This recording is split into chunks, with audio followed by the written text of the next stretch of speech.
she hasn't paid her tab. Hasn't paid the tab. Okay. Her debit card wasn't working.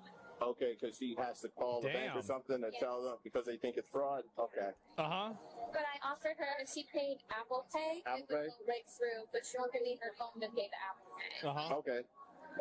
Okay, so basically what's happened is they tried to use your card and it got declined because they think that it's fraud, the bank. So what you have to do, which I don't know if you can do that now in the state that you're in, is contact the bank. It's not going to work. Don't tell you. You have Apple Pay, they'll accept Apple Pay. So if you want to utilize that, just use that would be Apple the thing Pay. to do is utilize your Apple Pay. So let's take care of the bill, and then let's see if we can get you. Well, you have my card and my license, so I have your driver's license. I don't have your Apple Pay. You can't use Apple Pay with an ID. I need this. Sir, do you hear me? I hear you, but do you hear what I'm saying? I do. What did I say? You said that they're not allowing me to pay my card because you're saying... No, they're not. It's not them. I it's know. your bank. Your oh my God. Your financial institution. Yeah. So you have my card, sir. No, I have your ID. Yeah? I don't have your card. And I can't use your card. I don't want your card. Obviously, I would never give it to you. Right. Sir, then why would you say you had it? Are you here with me? Do you hear me? What are we going to do yes about or no? Do you hear me? Yes or no? I hear you. Okay.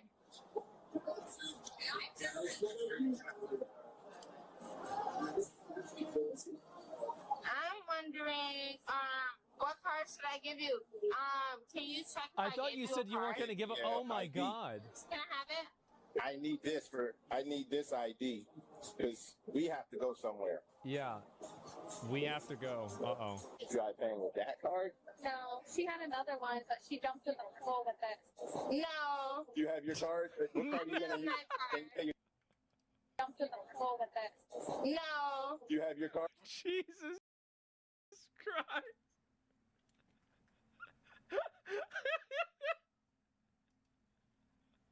What card are you going to use? Oh, Can you pay your tab out so we can go? I thought that I gave her my card. Can she look for it?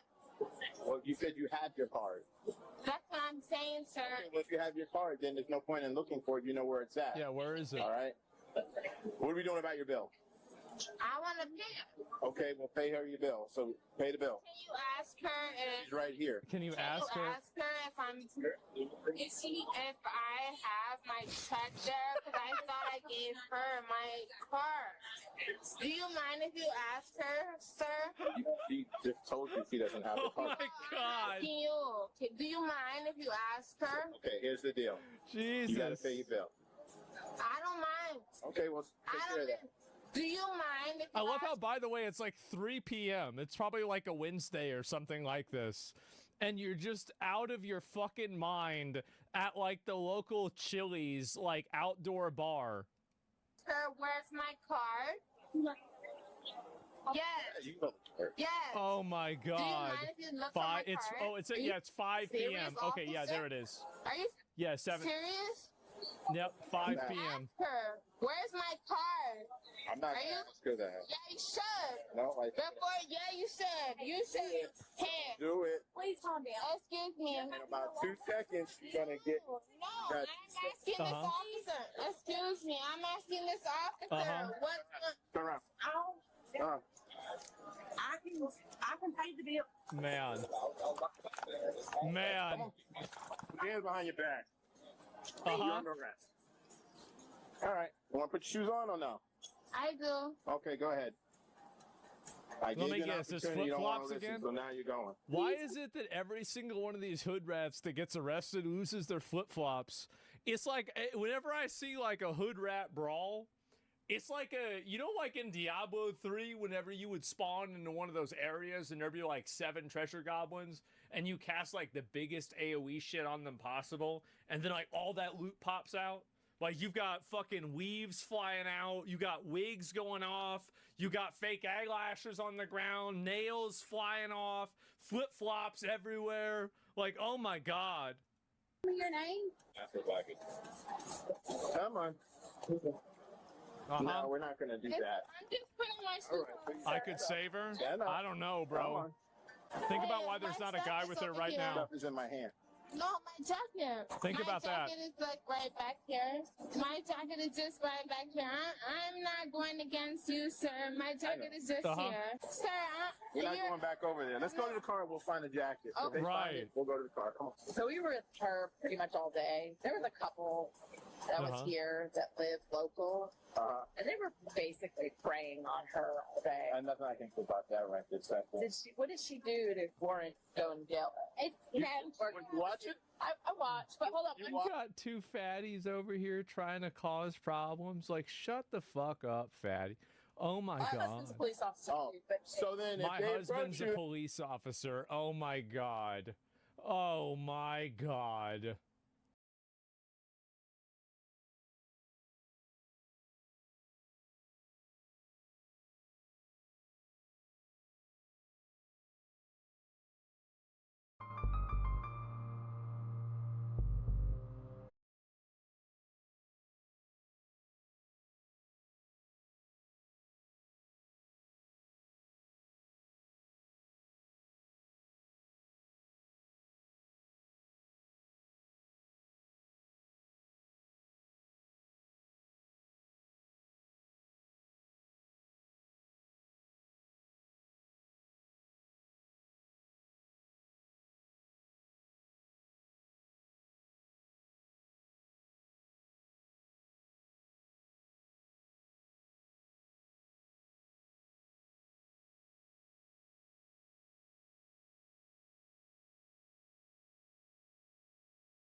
That right this second. What did she do to warrant going to jail? It's You watch it? I watched, but hold up. You got two fatties over here trying to cause problems. Like, shut the fuck up, fatty.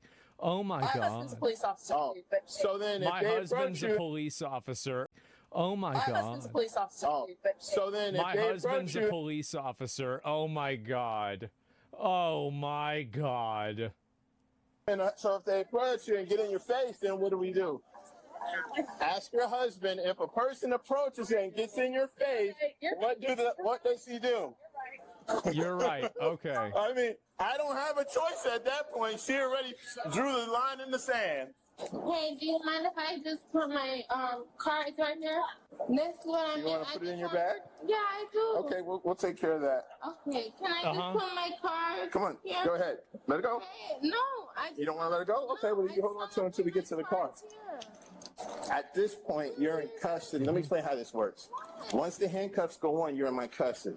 So at some point, you're going to either have to cooperate or you're not. Cooperating. This hurts my feelings. You hurt your own You feelings. hurt my feelings. You got to learn to stop. These hoes, You man. had every opportunity to take care of your bill. You had every opportunity Uh-huh. to listen. No, you didn't. No. Yes, I did. And then you jumped in my face, and I don't understand why. This is personal. You see, That's- remember I was that's how you- talking about how like the way to deal with them is to treat them like a 7-year-old that doesn't know what it's doing wrong. Like, I mean, and this cop is just handling it perfectly. He is. He knows exactly how to handle him. Sir. Well, it is not Yeah. personal. It's that when we have too much to drink, we make bad decisions, and then we don't listen. Okay. And unfortunately, you made a bad decision. And I didn't want you to do that. All right, now let go. Card, that's the only way I Let go. It's going to go here. No, there was other cards. I was holding on to that. Card? Why are you taking me in? I just, Listen. You don't listen. I'm assuming you don't have anything. I don't. Okay. Uh-huh. All right. Oh, All right. All right. Get in the box. Get in the I box. see. It's time to get in the box. All right. You gotta have a seat. Come on. There you go. All right. Listen. What am I gonna do with that? When we don't listen, What is she doing here? Why is she here? we gotta do what we gotta do. You know. She told me that she has a flight today because she's blacked out. She's not going to remember this. She's not gonna remember. She's going to have missed her flight. She can't get on a plane like this, no matter what time. They're not gonna let her. What in are here. you like? Why are you involved? Who are you? What are you even doing here? Just go back to the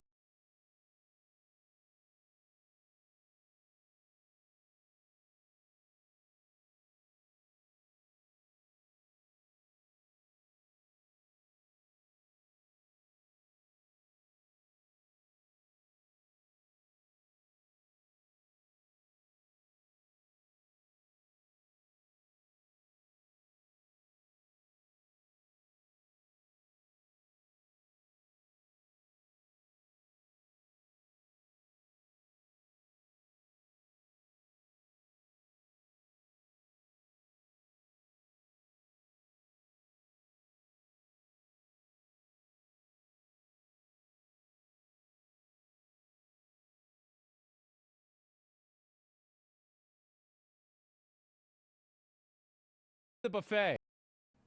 What are you even doing here?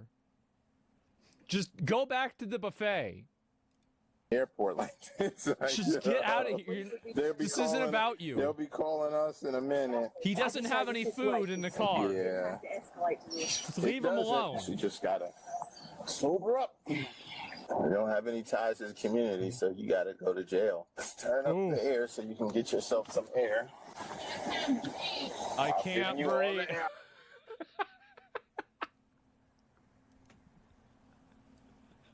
This was 2022, so this hasn't fully DR'd. There you go. Ah, Why can't you breathe? Well, stop panicking, and you'll be all right. that's a Who's bingo. hurting We'll you? get the bingo after this How? one, okay? About the bill, are you guys pressing charges for the bill? He's not going to card. He's gonna write it off with tax. Yeah. He won't be able to write it off on taxes. Uh-huh. I got all that hair in my face. Help me. Take the hair out your face. All you have to do is move. All you got to do is move your head.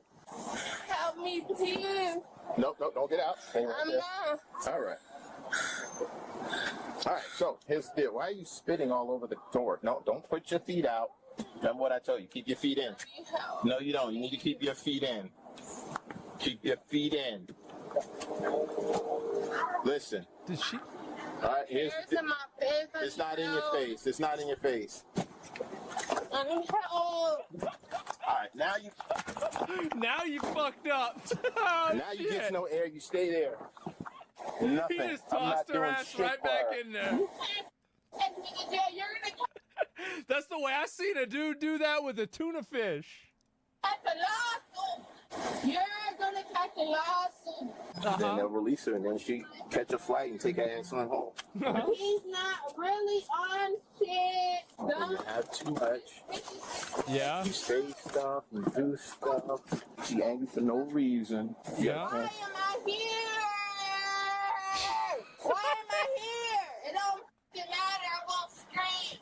Go ahead. It don't matter. Why the fuck am I here? Oh What my the God. fuck am I doing? What am I doing that's wrong? You're a loser. He's a loser. She's a loser. Well, stop. You can breathe just fine. You're talking. No. I am not doing any. I'm not falling for that again. Yeah, I know. I can't breathe. Help me. No. I can't All that breathe. spitting you doing? I can't breathe. I Ugh. cannot breathe. Who does this? Please, I have anxiety. I can't breathe. All right. There you go. I can't breathe. Please help me. Now you try. This is adult daycare, bro. It is adult daycare. This is crazy. What is wrong with these people? Oh my God. to spit at me? Yeah, I'm not spitting on you. You know that? Oh you know, my we charged God, she's battery for Floyd that. You wanna maxing? Spit on me? Help. I can't breathe. I don't give a She's Floyd You take me maxing? with you. I don't care. I can't breathe. No. I can't breathe.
Appreciate it. Wake up. Because you. There you go. I can't breathe. Good luck with that. I can't breathe. Oh my God. You got the AC on full blast. Uh-huh. All right. He just leaves her in the fucking car, bro. Like, oh my God. I just like that is insane. The cop doesn't give a fuck. Yeah, she can vote. I know. Give me a minute. I gotta take a piss. That is crazy. He just leaves her in the car. Give me a minute. All right, I'm back. Give me a minute. Okay. All right. Even prisoners get AC in Europe? Yeah, no, that's right. That's the way it is. See, in America, even if you're going to jail, you get AC. Put this stand out here. I can't breathe. You finished spitting all over the place? I can't. Okay. I can't. She's Floyd Maxing. And all this air on me. I turned all the air on for you. It's been on. I can't breathe. Please help me. I can't breathe. All that screaming, you breathing just fine. I can't breathe. You bitch ass. Take it to your station.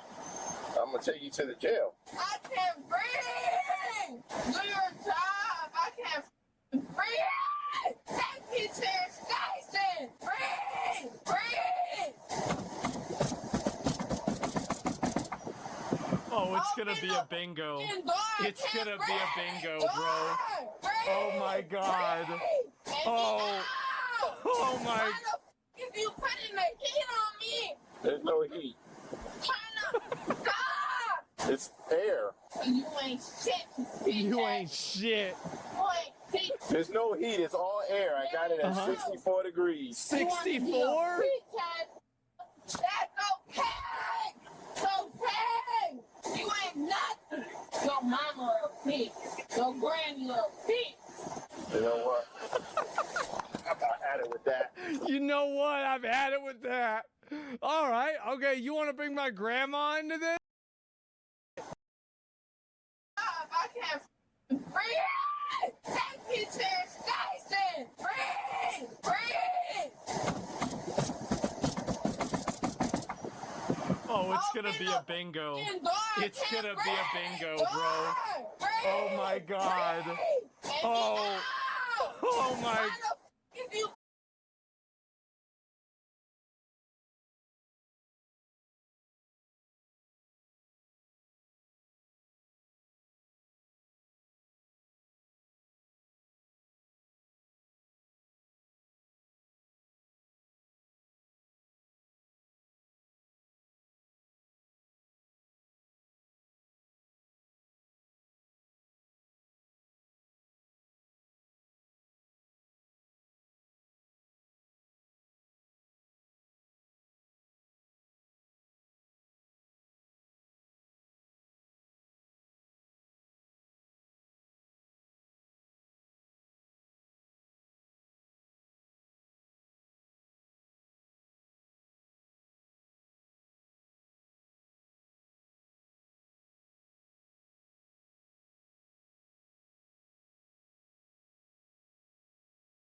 So Elon Musk and Alex Jones calling for Sneeko to be deported. What's going on with Sneeko? Allahu Akbar!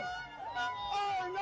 Oh no! Fuck you! This is the Islamic Republic of New Yorkistan. Islam will be in every household. Inshallah, the whole world is Muslim. Welcome to Mamdani's New York. You see this city? You see how it looks?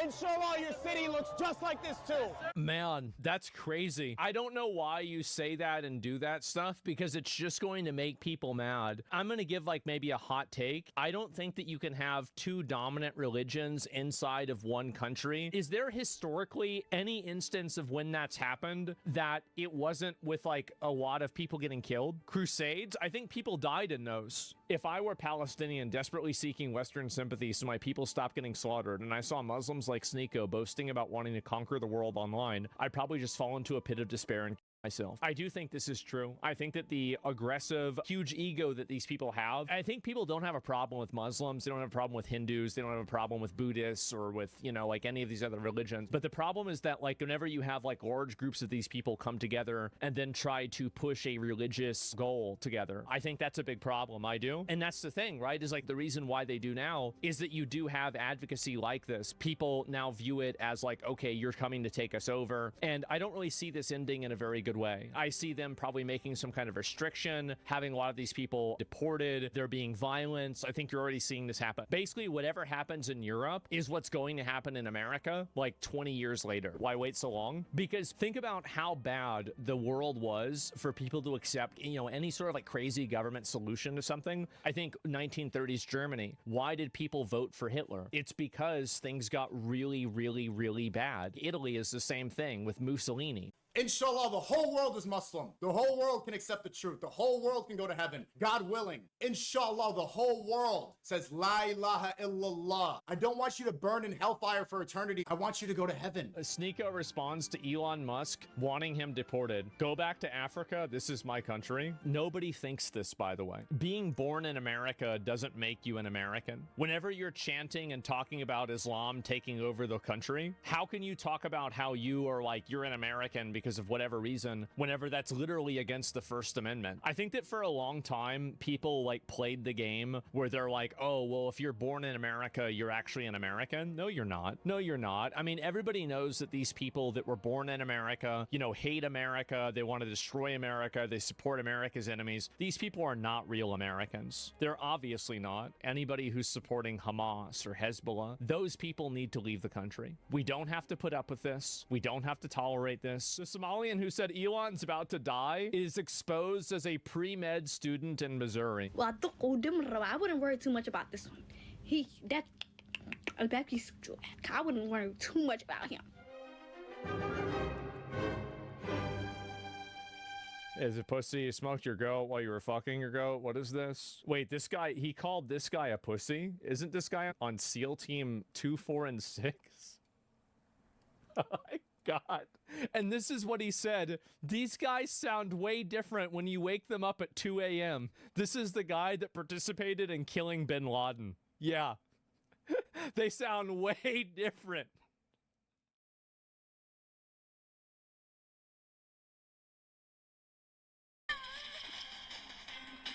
Me. What the fuck? I'm from the gorgeous country named Bulgaria. I love doing sports, but really I'm not good at So Elon Musk and Alex. never stops. Let's hear a bit about me. What the fuck? I'm from the gorgeous country named Bulgaria. I love doing sports, but really I'm not good at any of them. I also like traveling. I love gaming, basically. I grew up with it. And I have daddy issues. Wait. That was not supposed to be in the video, I'm sorry. I promise you, you won't be bored by my content. It's just in my blood to be so funny and creative with the stuff I do, and I'm just insane, so you never expect what I will do next. Just like and subscribe at this point, you have no other choice.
obviously the player base went up and down, right? And so you can see very clearly you had people come back, people are playing the game again, it had big boosts for the weekends, and that was it.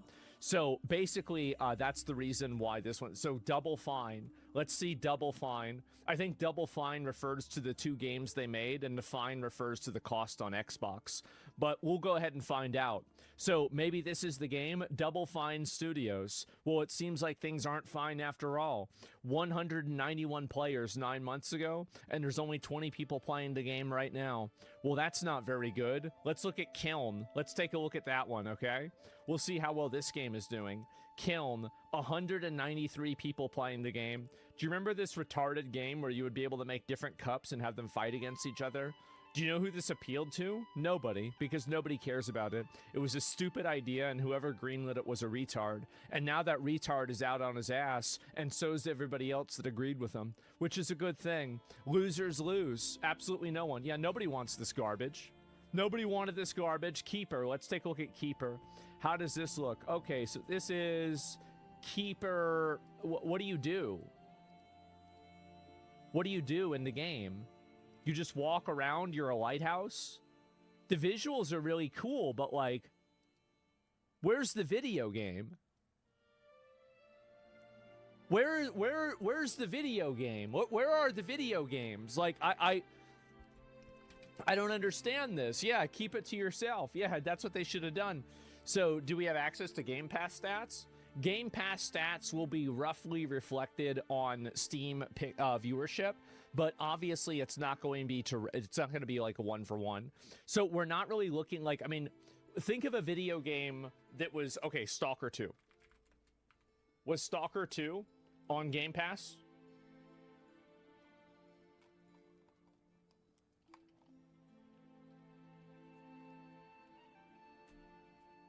Yes. Was Expedition 33 on Game Pass?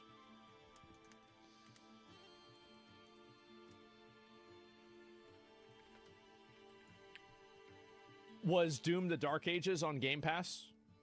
Even this one was a bit of a flopperooski. I think these guys are going to get fired too. Yes, okay. Was Starfield? So I don't want to hear any Xbox Coperino, okay? I don't want to see a single one of that. We all know it's not Game Pass. It's not Game Pass. It's the games being bad. So that's it. And yeah, guys, the Alice Madness Returns has more for an 11 the game. I don't know about that. So all of these video games that these companies made were just hot garbage, worthless trash. That's literally about it. Crazy how Doom sold less than Starfield. Well, yeah, because the Starfield, like, I mean, Bethesda hasn't made a big open world. Like, Starfield was supposed to be a big game. It was supposed to be good. They put a huge amount of marketing into it. I'm not surprised by that. Doom the Dark Ages really just, in my opinion, I really think it was a mediocre game. I'd rate it a 6. I'd give Starfield a 6 too, but Starfield was a more comprehensive 6. Doom was like okay, I guess I'll give it a 6, right? It's people saying pass to the game. Again, yeah, people don't want to play it, man. That's literally it. Yeah, I don't know what to say. It's just so fucking annoying for me to look at this.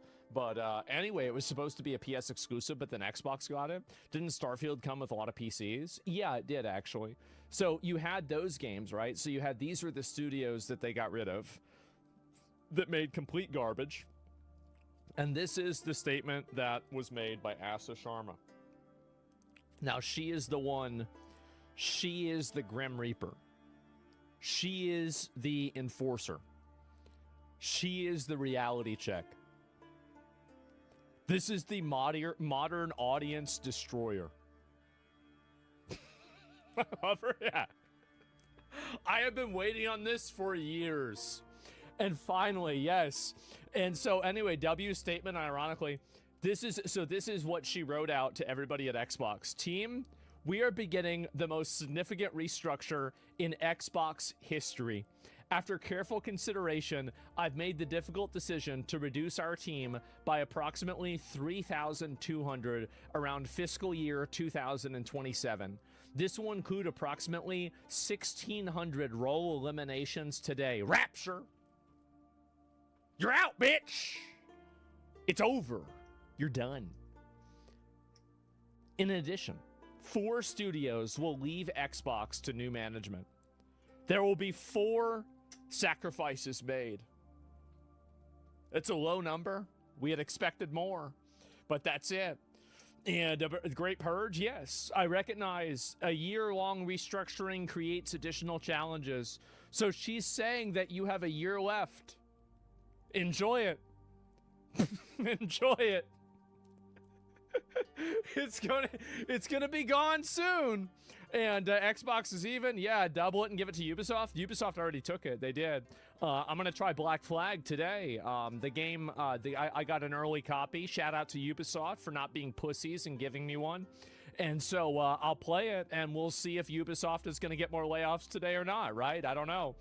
They said they did ask. I got the brief for it. They said please don't give a full review of the game until, because like they said they only want you to play like the beginning of it, so it's not like a spoiler, right? But you know, like it should be more than enough for at least like today and tomorrow streaming. But like just because I know how long it is, so I won't like give a definitive thing, because I do want to respect obviously the agreement. But the moment that the embargo's over, which is in I think 2 days, then I will give my full opinion, right? And so I'll give my first impressions, though. Of course I will. Obviously I will. So, yes, definitely. Spoiler. Well, I think it's really just about the evaluation of the quality of the remake, right? But I'll give my opinion.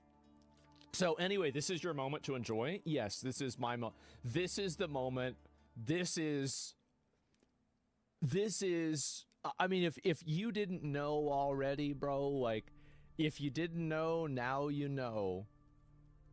Xbox employees... former Xbox employees, you know, like it's just, that's it. And props, yeah, props to Ubisoft. This is what this is, guys. It is the chud. It is the year of the chud. It is the year of the chud, boys. Didn't see this coming, yeah. And the last pre-copy Asma never gets. No, I get them pretty regularly, honestly, I do. So it took a woman to out-chud these people. It's your Oblivion remastered, and I'm looking forward to it. I really hope so. So let me continue, all right? Home to, yeah, welcome on to the post, please. In addition, 4 studios will leave Xbox to new management. I recognize the own showing. Unfortunately, it is not possible to make all the necessary changes in one day. She says the amount of executions is too great. The toll is too high, and we have to kill you systematically over the course of a year. Who are you? When do you leave? You'll know the day that you leave. It has to be slow. It has to be painful. That way you know that you earned it. I know this is painful. Ah, there it is. These changes will directly affect people who have poured their creativity into building Xbox. Well, not really though, right? Many joined us through acquisitions while others were recruited here or sought us out because they loved this industry and loved Xbox. Today's decisions do not reflect their talent or dedication. I think they do. I think they do, actually. So when I look at the talent and dedication that these games had, it really doesn't. The only thing they seem to be dedicated to and talented at is not having people play their video games. I mean, like that, I feel like they're really good at it. But like otherwise, I really just don't think they're that great at really anything. I mean, let's be honest, guys. Look at this. Oh, this is Crimson Desert. Yeah, look at these other games. I don't know if I can pull it up. But yeah, I mean, these get like bleeding at 1,400, 3,000 players, 1,400 players. It's so over. Like, even Avowed did better. Like, look at Avowed. Avowed got 20,000 players. Like, for however bad you think Avowed was, like, it just blew these other games out of the water. That's still awful? Well, it's not awful enough to have Obsidian close. I mean, like, Avowed was a above average game, but it was just not a amazing game. It was just a very, like, it was a chat GPT game. Avowed was a chat GPT game. That's the best way I could explain it. So it's Obsidian game that carries weight. Yeah, and also the studio's made other good games before, right? Check Outer Worlds 2. Well, Outer Worlds 2 was a lesser success, but it was still decent. What's Binding of Isaac at? Binding of Isaac. Let me see. Binding of Isaac. Wow. Wowee. Wow. So for some reason, this game has just totally popped off. I really don't know why.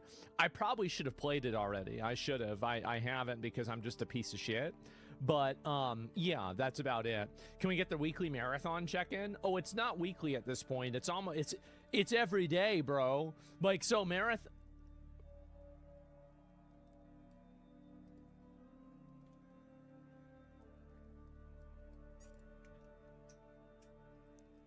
Wow. Check Skyrim Special Edition.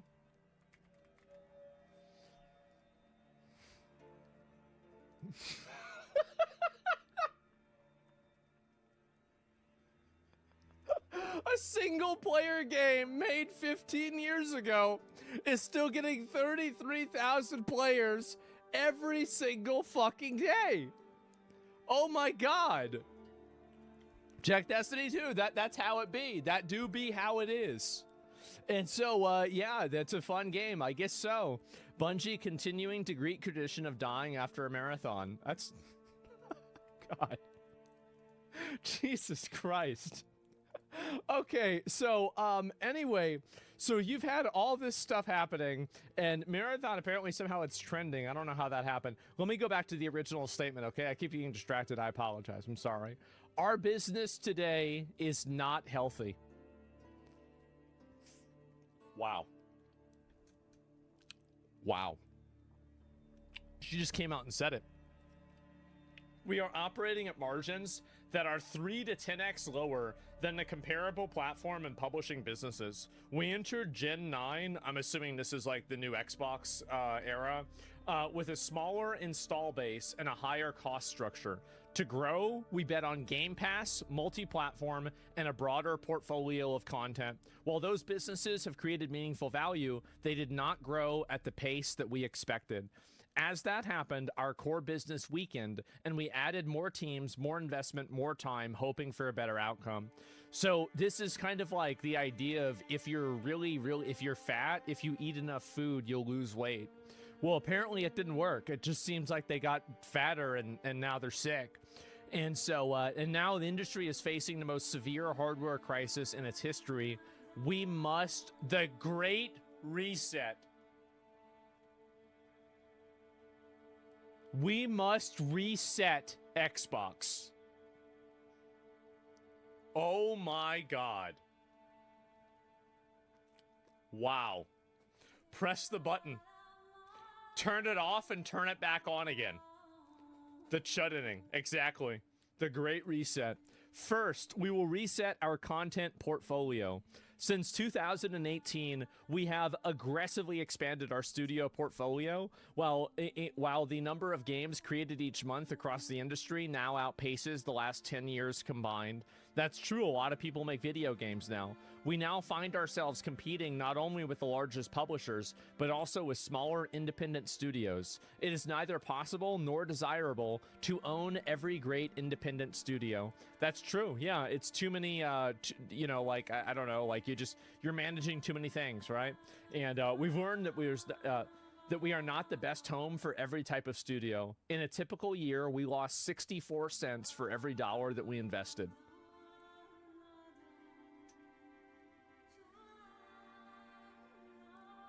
Oh my God. So you spend $1 to lose 64 more cents. So imagine spending $100 to lose $64. That's crazy. To lose $64. So imagine spending $100 to lose $64. That's crazy.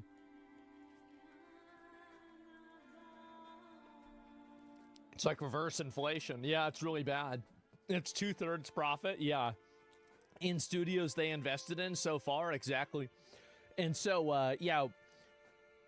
Where is it? Sorry, I lost track of where I was at. As we reset Xbox, we will help independent creators succeed by providing open development tools and audiences to realize their vision. Let me explain to you guys one of the reasons why it failed.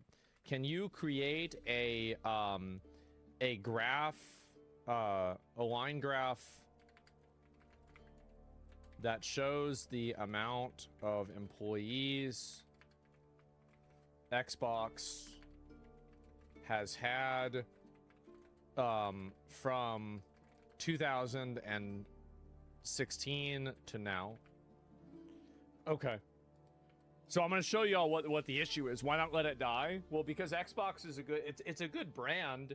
It's just not that big, right? It's overvalued. Okay, let's see. Where is it?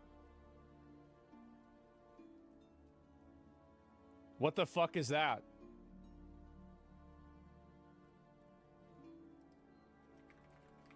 Do the graph. Like, I told you to do the graph. Like, why would you not do the graph? I don't care about this. The fuck is this?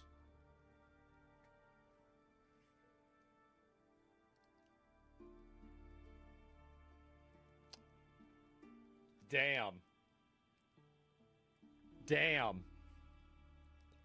There it is. So there you go, guys. And stocks down? Yeah, I guess so. And this is obviously whenever they bought Xbox. And, like, you can see very clearly, like, they went up massively whenever they were, you know, during COVID even, right? And so, you know, that apparently didn't work. So we'll go ahead. We'll read the other ones. So these are the studios that will be sent into the void.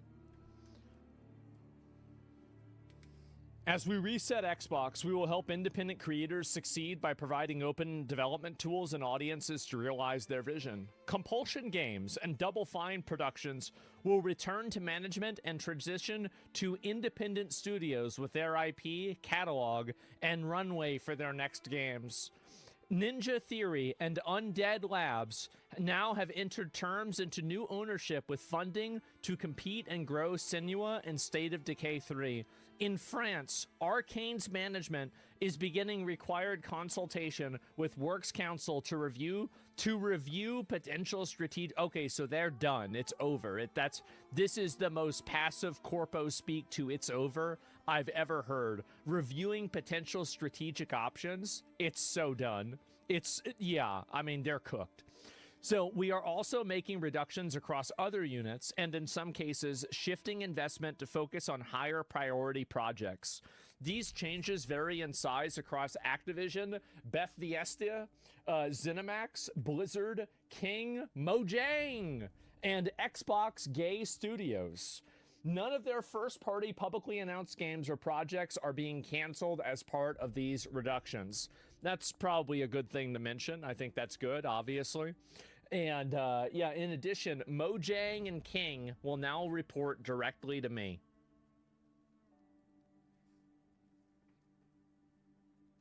They're actually going all in with mobile games.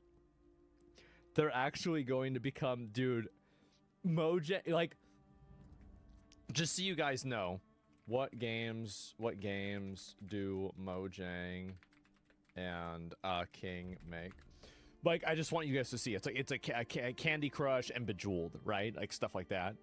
And so, like, Mojang and King are both Xbox. So Mojang makes I don't know it's Minecraft. Like, I'm so stupid. Why did I think it was fucking Bejeweled? Well, anyway, yeah, Minecraft and King obviously makes Candy Crush. Pet Rescue Saga, yeah, that's definitely a girl game.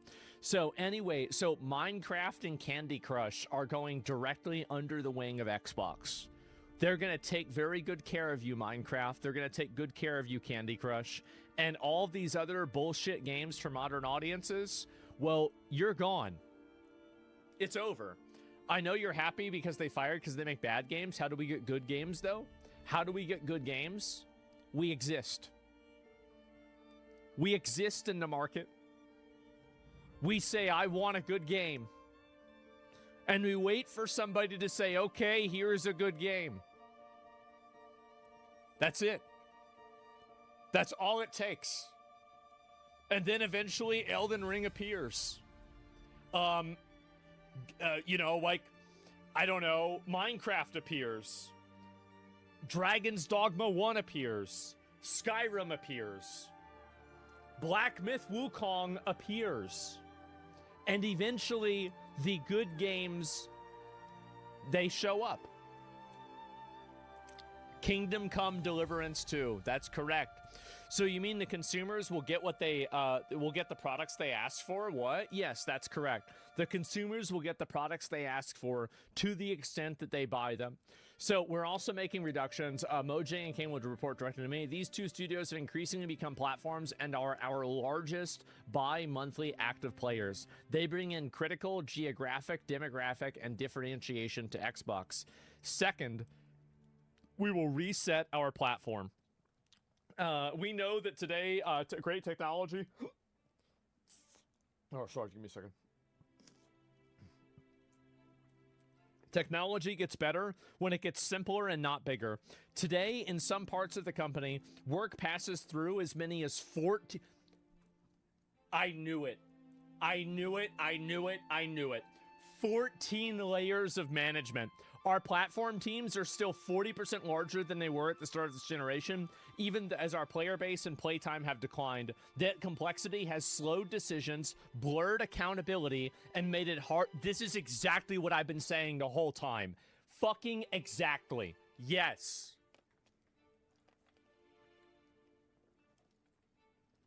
Do you remember? This is what's crazy.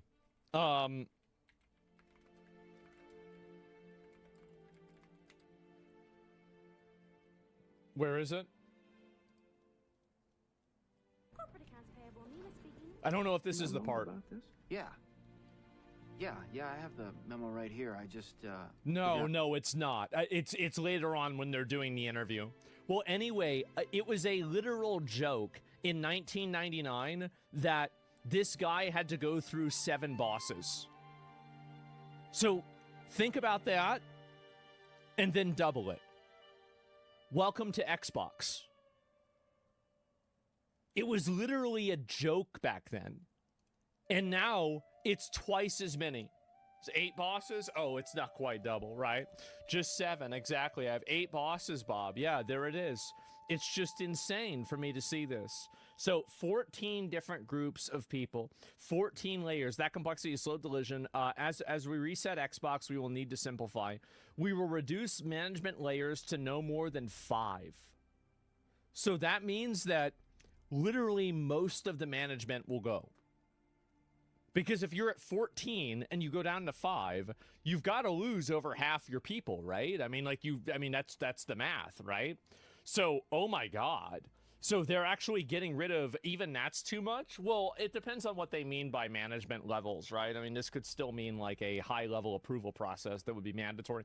But anyway, and where possible, 3. We will deliver success through a flatter organization that is built around makers, individual contributors focusing on building, player coaches, leaders who remain deeply involved with the work while developing their teams, and directly responsible individuals, DRIs, who own key decisions and outcomes. So that means, oh, dude, I haven't heard something like this in a long time. That is brutal. So now it's basically like your head is being assigned to every decision that's happening. This is a crazy level of accountability. I've never seen a company say this publicly before. I really haven't. Maybe Elon has said this, but like that's about it. The modern audience hates accountability, and we will streamline how we work across our tools with a cleaner code base, shared services, and 50% vendor spend. Third, we are resetting how we operate. As Xbox grew our headcount, we became more fragmented. Team studios and functions often operated independently, and it became harder to work towards a shared goal, making the right trade-offs and getting things done. For the first time, we are establishing a chief operating officer with an end-to-end products and P&L. What is this? Why am I not thinking of like what profit and loss? Profit and loss responsibility. Profit and loss responsibility across continent, hardware, platform, and services. Helen Chang has been promoted to this role and will report directly to me. And over nearly 2 decades at Xbox, Helen's helped build some of our most important businesses, from Xbox Live to leading Mojang and the Microsoft franchise. It sounds like Helen knows what she's doing. And she will bring our businesses together as we are operating under one model, making sure that we're clear on investment decisions, learn from successes and failures, and hold ourselves accountable. Thank you to Dave McCarthy, who is retiring after 17 years with Xbox. Dave has played a defining role in building the platform and millions of players rely on every day. As a trusted partner through many moments of Xbox's history, we wish him all the best. These changes are about a bigger future for Xbox, not a smaller one. The next decade of gaming will be larger, more global, and more creative than anything we've ever seen. This year, we'll invest as much into Xbox as we ever have, but we'll invest with greater focus, greater discipline, and greater clarity, all in the service of making Xbox where the world plays and creates. I want Xbox to be one of the few companies that entertains more than 1 billion people each day and gives everyone the opportunity to create and connect. I know we can achieve this goal. Yeah, I'm sure you can lock in 1 out of every 7 or 8 people in the world playing Xbox every day. Yeah, sure, Asha. Yeah, you can totally do that. But hey, you know, like, at least they're trying to do something, okay? Right. Anyway, Xbox has many of the most beloved franchises in entertainment history, talented studios around the world, and we will return to growth in 2027. History is full of companies that mistake longevity for inevitability. We will not be one of them. Damn. Damn. That's crazy. Oh my God. Wow.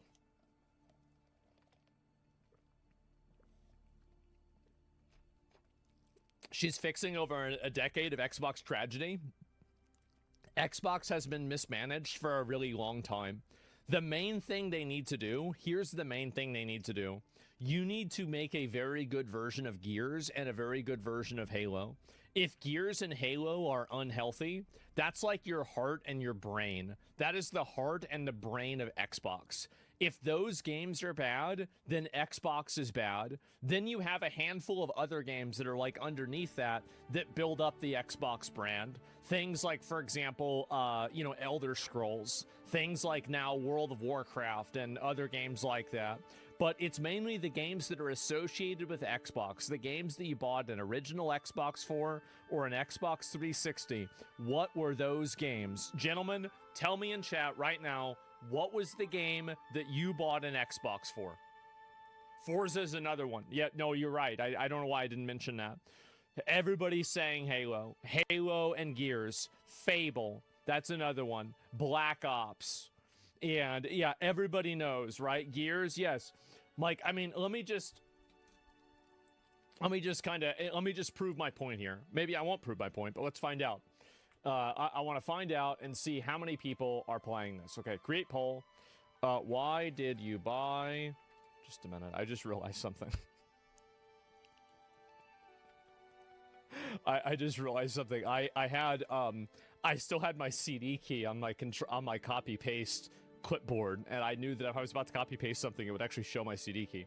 I had to change that. Okay, anyway, so yeah, I didn't want to show that, but it's okay. Why did you buy your Xbox? Okay, what game? Halo, Gears, other. Almost got a free copy? Yeah. Okay, so, it probably wouldn't have worked, but we're gonna look right now. All right. So there it is.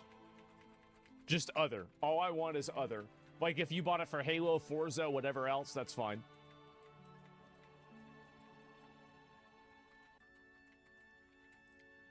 These games are Xbox. They are Xbox.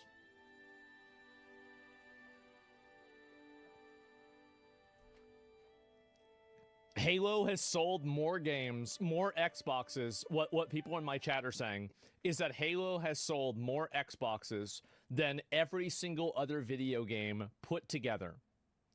51% of people bought an Xbox because of Halo. That is fucking ridiculous. Think about that. That's crazy. Gears was 360 to be fair. Yeah, I know that. Halo 3 was the biggest ever. Yeah. From the Unk Gen, mind you. Well, yeah, but the Unk Gen are the ones, the Unk Gen. I like that. That sounds like a fucking a race in Halo. Like one of the Covenant, you know, forces. The Unk Gens. Send in the Unk Gens. You know, like, oh my god. I bought a PS4 because of Bloodborne. Yeah, I did too. I did. That's the only reason I have a PS4. If it wasn't for that, then I wouldn't even have one. So, yeah, this is the right decision. This is the right decision and the right path for Xbox. And remove the parasite woke devs and DEI programs. Start making better games with no activism in them, and you will make things start to heal for Xbox. So this is my advice. If you're ever thinking about making a female character in a video game, ask yourself, would girls that have OnlyFans cosplay this character? If the answer to that question is no, delete the character. That's it. That's the beginning and end of it. That's all there is to it. And I think that overall, the most successful games have attractive female protagonists. They do. And at least female protagonists that people want to be, right? And she's either hot or she's not. Yeah, you don't want to have, every time you have the female protagonist is Deborah Wilson or some other bald woman or something like that, there's like 3 women in the world that look good bald, and all of the rest of them look fucking disgusting and nobody likes it. Nobody wants to look at it. So just don't do it. Yeah, Cortana, right? Bayonetta. So that's it.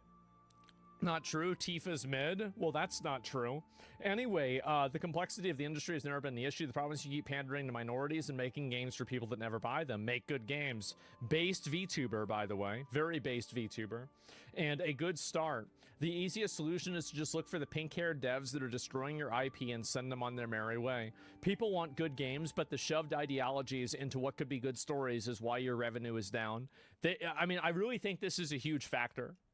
I do. Like, I think that, like, whenever I see these video games, like, I don't know about you guys, but, like, maybe I'm, like, I don't think that everybody is like this, but I think a lot of people are like this. Like, we see some of these, like, these like, weird wokeness stuff in games, and, like, I just kind of feel myself, like, not really want to play it as much. It's not, like, a really big feeling, or, like, I don't really care about it in, like, a big way. It's just, like, you know what? Like, I'm not really that interested in that, and, you know, like, anything else, like, I don't really want to... I just don't want to play it, right? I just don't want to do with it. Like, it's like a fly in your soup. Yeah, exactly. Like, it's just, I just don't want to have that happen. The game's playing you. Yeah, no doubt. And so, regarding Arcane, how much I'm asking for a friend. Wow. Wow.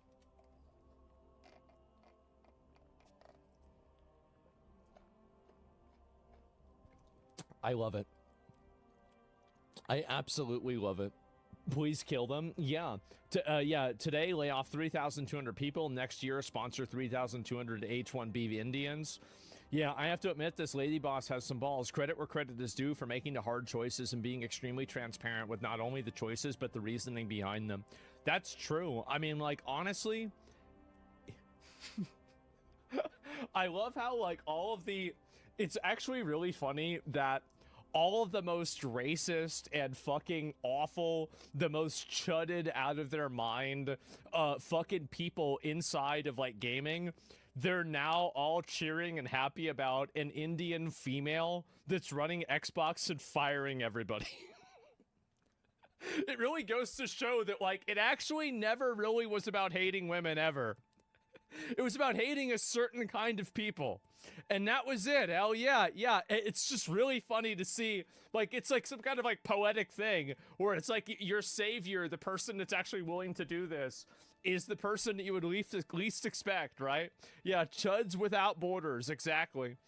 When it's highly logical and clocks the customer's perspective, it's really easy to just say how it is. Yeah, exactly, bro. Like, exactly. I thought you were maybe a DEI CEO, but I was wrong. There's another one. You really have some gusto, and you are putting Xbox on a path to its former glory. Yeah, a lot of people thought that. Like, the moment that we saw there's like an Indian woman like put as CEO of Xbox, we're like, okay, all right, I see what you're doing here, right? That's why they hired her. She's a homewrecker and contracted to downsize the company. She's probably only on contract for 2 years, and they'll hire a new CEO to manage the business aspect. Well, maybe you're right. I have no idea. But it also probably depends on how people like her. I mean, this is a public role position, and it's a public-facing position, so I think that does matter. It definitely has a role. So, yeah, that's really it. And the core demographic of games has remained unchanged since the early 80s. I think that's generally true. Yeah, this is good, but for it to work for you, you must change your company policies to stop driving away your core audiences. So yes, are your female characters equipped with clothing and armor to fit their tasks? Do they have exaggerated body proportions? If the answer is no, they don't have exaggerated body proportions, then you just might as well not even sell the game. Just don't even do that. Blizzard has been striving for this result ever since this happened. That's right. They need to fire a lot of the Blizzard people too. Like, they obviously don't know how to make WoW. And Slay, everybody loves it, man. Fire the entire HR department and hire some college bros like that like monster trucks, guns, and big tits to make. The guy follows me. That's right, brother. So true. Make some good quality AAA, AA games with 10 to 6 hour campaigns, just like Space Marine 2. That's probably what he's thinking of. Stop policing lobbies. The company will be fixed and making a good profit again in 2 to 3 years. That is exactly right. I am so happy and so glad that this is happening. Where's my monster truck games, brother? I don't know, man.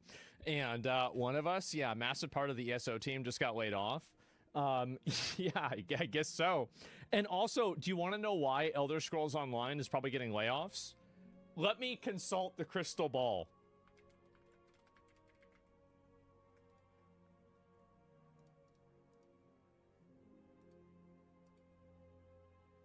Yep. That's probably about right. I mean, like, really, MMOs are dead, yeah. Posting the entire email is a really smart move, honestly. It comes across as genuine and the comments reflect it. The best way to ensure success is to fire the people responsible for getting us this far and hire a bunch of new people that have no clue about how to make a successful product. This is the way. Yeah, and hearing of Xbox strategy revolves around Minecraft, reportedly used to funding other studios. Well, yeah, that's... The thing is that Minecraft is supposed to be like, this is like, everybody, Minecraft is a cash cow. Minecraft generates revenue for them to take new risks to hopefully generate the next Minecraft. That's the whole point behind it. I don't know why people don't get this, but anyway, y'all need a guy like this making decisions, not corporate executives. This is actually true.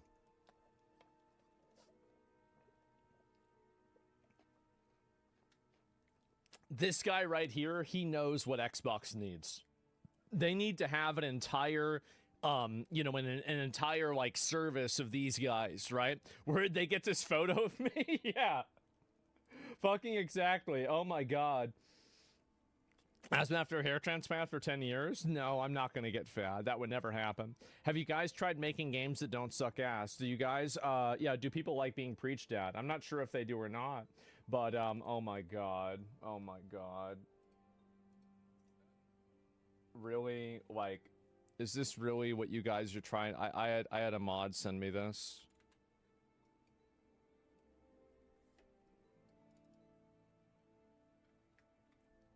That's crazy.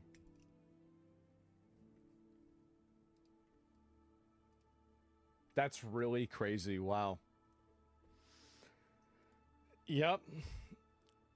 Oh my God. And who is that? I don't know, guys. I have no idea. And wow. And my controller? Yeah, I don't get it. That's okay. That's fine. And yeah. And nothing will beat Call of Duty World War II, 17 D-Day. I mean, I think they've had a lot of really good releases. They have. And anyway, let's take a look. Bethesda will be overhauled. And as part of today's changes to focus on key franchises going forward, Fallout, Elder Scrolls, Doom, Quake, and Wolfenstein. So basically, Starfield is dead. It's over. It's done. Starfield is finished. It's about time, honestly. Like, I feel like they should have done that a long time ago with Starfield. And finally getting Elder Scrolls 6. Do you think Xbox, what is this here?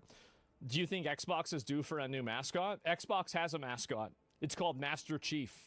Master Chief is the mascot for Xbox. Like, Mario is the mascot for Nintendo. Master Chief is the mascot for Xbox. Who is the mascot for PlayStation? Maybe Kratos, God of War. Like, I would say maybe him. I'm not even really sure, but it's probably him. And yeah, it's probably Kratos. And so John Sega is, yeah, Spider-Man. No, Astrobot. Yeah, Astrobot will be if they make a couple more games. But like, I think that a generational franchise would probably be necessary for that. The Xbox reset, the great reset. ESO, here it is. ESO laid off half of its team today. If you've ever enjoyed the game in any way, let these people know. Your hard work and creative efforts helped make something that brought joy to millions of people. They didn't deserve to be unceremoniously tossed out for shareholder value. Why do they always do this? Why do they always do this? Where it's like this, like it's so annoying. By the way, who is doing these polls in chat? Which mod is doing the polls in chat? Because sometimes we have a lot of polls in chat. We don't need this many polls in chat. I'm not sure who's doing these, but we don't need to be doing these, okay? There's too many. We don't want to go through and figure out who's the imposter. We want it, like, which mod is doing it? Let me see. I don't know who's online or what it is, but we're gonna have to either the polls either need to stop, or we're gonna have to unmod like everybody. We're gonna have to unmod everybody, and we're gonna have to play Among Us, okay? So I don't want to have to do that. Just no more of the polls. All right, we're gonna get rid of the polls, and that's it. So yeah. And new mod list. Yeah, I know you guys. I know you guys think it's funny, but no more polls. So anyway, yeah, and unless it's like a normal one. And I feel like it's gone on for a lot. And I know that you guys, again, it's okay. It's okay if you do it. I'm not mad. But it's just there's been too many of them, and it can be, like, really spammy, and people have complained about it. That's okay. But I don't want to get mad at anybody. There's nobody. I don't want to have anybody get called out. Nobody's getting called out publicly. I'm just saying let's not do as many of those anymore. Anyway, let's move on. So, about half of ID, ZeniMax Online looks to have lost half their team too. Xbox isn't healthy, therefore they should continue doing more of the same. Wait, what? But losing, oh, wait a minute. What is this? What kind of retarded is this? Xbox is not healthy, but losing all of this talent isn't the cure. Talent? Where is it? Where is it? I don't see it. Where's the? Is it under is it under the sofa? Do I have to look under this? I can't find it. Guys, where's the talent? Oh no! Oh my God! As popular as Marvel is, we have to plan to return to Xbox. So, to help award-winning studios thrive and fund them in creating industry-leading tech, then another entry into the Hellblade series sounds like a smart move. Both Senua's Sacrifice and Senua's Saga have won prizes at the Game Awards, BAFTA, and DICE for their artistry, technology, and performances behind their stories and characters, as well as educating those who played them on about the world. I am gonna write a manifesto.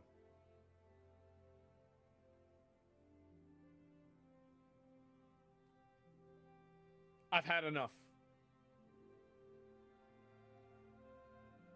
I've had enough. I'm tired of it. I'm tired of having to read opinions that I disagree with.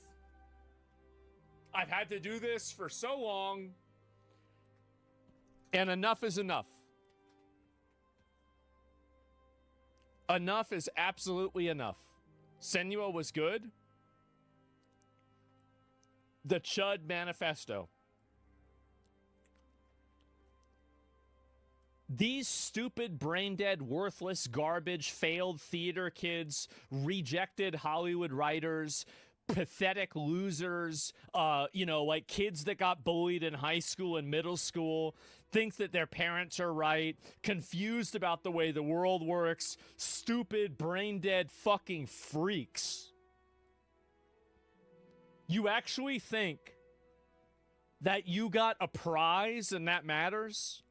You think you have your own little industry ideology captured support group where you get to go and give fake events and make fake events and give fake prizes for fake criteria that nobody except for you cares about? And you think that now everybody else has to listen and accommodate your ideology because you've created some award ceremony that says that this video game is good? Nobody gives a fuck what you think. You don't matter. You never did. You just got confused for a while.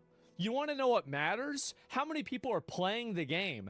And nobody plays this garbage. Nobody gives a fuck about what you think about mental illness or psychosis or how many awards that it won for your artistry or anything like that. This isn't about art. It's about money. They're not making any fucking money. You want to go and fund the game? Go ahead. But you shouldn't expect this to be some kind of a fucking charity. This is the problem. These people create fake criteria, and then they get mad that the market doesn't adopt their fake criteria. Nobody asked for an award show that gives the prizes to Senua's Saga. Nobody, the people that matter the most don't vote in the Game Awards. Do you want to know what the Game Awards are? The Game Awards are 90% chosen by a panel. So only 10% of the Game Awards are actually players. Everybody else are just random industry individuals. Like, I'll show you this here, right? The Game Awards panel judges. Look at this. So this is the voting jury for the Game Awards. Esquire Magazine, Game Rant, Giant Bomb, IGN, Polygon, Pride, Gay? What do you mean gay? It's a video game. What the fuck are you doing? So you have like literally gay magazines that are voting in the Game Awards. Really? Like this is it's so basically this is what these people do, and this is how they insulate themselves from failure, is that they create these criteria measures and then they use the criteria measures in order to justify their existence. That's what they do. And I think that now everybody's tired of it. This is a wild talk, but gamers should be voting on games. Yeah, nobody buying his... No, I'm going to write on Twitter. I will. It is unironically a gaming circle jerk. It is a pathetic and embarrassing... I might write this. I will. I might write it today. And this is the path forward for video games. Because too many of these losers have gotten involved in video game design, and they think that they understand the way things work. State of Decay was one of the great Xbox Live Arcade successes in 2013. Yeah, that was over 10 years ago. Why are you even talking about that? As fake as the Grammys and the Oscars, etc. At least the Grammys and the Oscars are a lot more accurate. Like, I would say even those are more accurate than what they do with the Game Awards. Like, I would say usually Grammys and Oscars go kind of to the people that I think that they should go to, and I think that most people think they should go to. I'm not saying it's a 100% chance. I think that there are some exceptions, but overall, I think that they're a lot more fair than, you know, these game events, right? So Jeff has way too much sway. Jeff is not the problem. You're not Jeff. No. You're fundamentally misunderstanding my argument. My argument isn't that these shows shouldn't exist. My argument is that these shows shouldn't matter. Just because you put on an award show and say that your video game won an award, that doesn't make the video game sell any more copies. That doesn't increase shareholder value. That's just a meaningless piece of information that was added to this game for no reason. So that's literally it. So if IGN, and here's the reason why IGN is very much writing this article. They know it's the year of the chud. They know. They know it's the year of the chud. And This will begin the decade of the chud. And all of these people are completely losing every value system, every piece of influence, and every single thing that they had to hold on to. It's all falling away from them. And that's the real reason why. Is that they want to create this crisis whenever it's really a market correction, because the crisis is for them. It's that their entire ideology and everything that they believe is effectively now on the chopping block. And in my opinion, not a moment too soon. Not a moment too fucking soon. Thank God that happened.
County lines are phone lines, not border demarcations. You can't traffic people over them. The rape gang inquiry report is junk.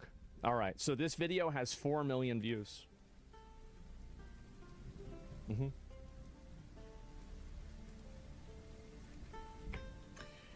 The rape gang inquiry report is out.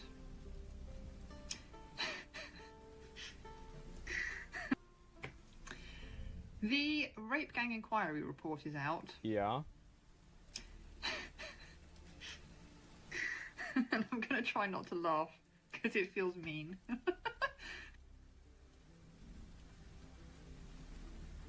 What the fuck? What the fuck? Oh, what the hell? What the hell's going on? What's wrong with her? Oh my God. I haven't read the whole thing. It's 219 pages. It's only just come out a couple of hours ago. Okay, so this time last year I went to Alistair Harrison and I explained to him that in order for the report to stand up to scrutiny when it was released, it needed a proper methodology and it needed a proper, what do they call it, terms of reference, okay?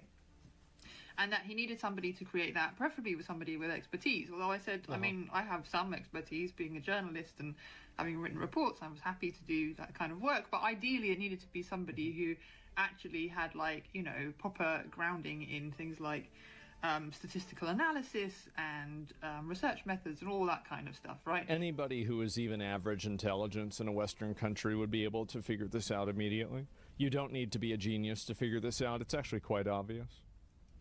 So, I actually wasn't going to do it myself. I was going to find people who do know how to do that thing. But I was going to at least steer it, because I know what... It's crazy how much these people worship credentialism. It really is. Like, you have to be some kind of, like, an expert to be able to read a chart. ...was kind of meant to, you know, be there. Obviously, none of that got done, because Alistair Harrison said to me, we're not going to pay you. And I said, okay, but you still need someone to do all this stuff or you'll just get ripped apart. And he said, don't worry, we've got a lawyer on it who's going to write it for free. Now, it turns out that they did not have a lawyer on it to write it for free. They had Josh Firm, who's from the podcast of the Lotus Eaters, not a lawyer, and none of this is actually about anything. This isn't even about anything. There's nothing even going on here. So, like, okay.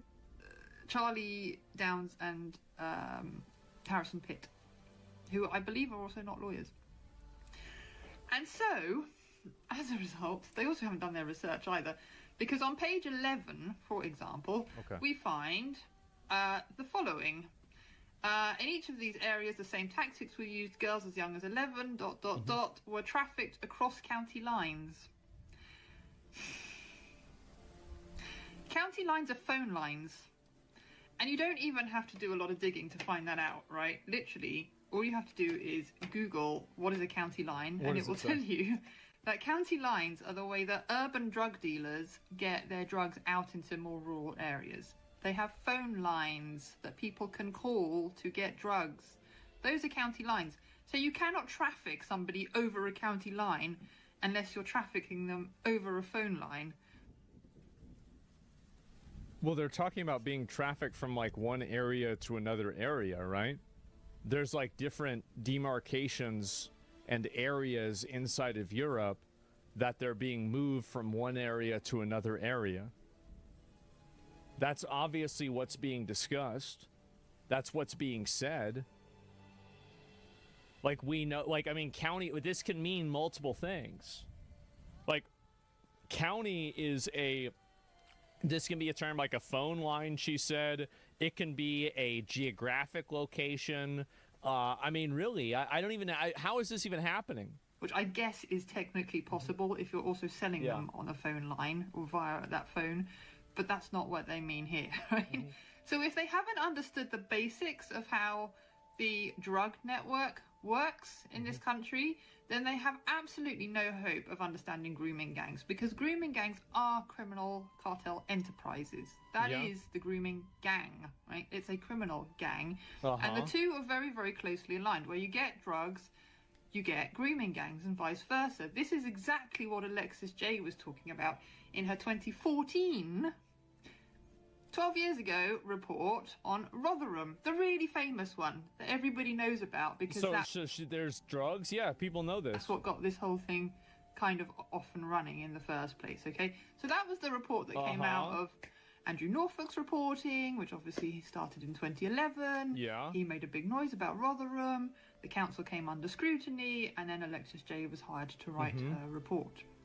And she has a whole chapter in her report that just talks about a woman named Angie Heel. Angie Heel was hired in 2002, I believe, by... Holy fuck, what a waste of time. We've been listening to this for 4 minutes, and the only thing that she's managed to say is that they use the term county wrong. Oh my god. Like, what is... Holy shit, what a waste. These are the kinds of people that work at companies that need to get fired. These are the exact fake jobs, fake people that contribute nothing. They input nothing. They're not saying anything.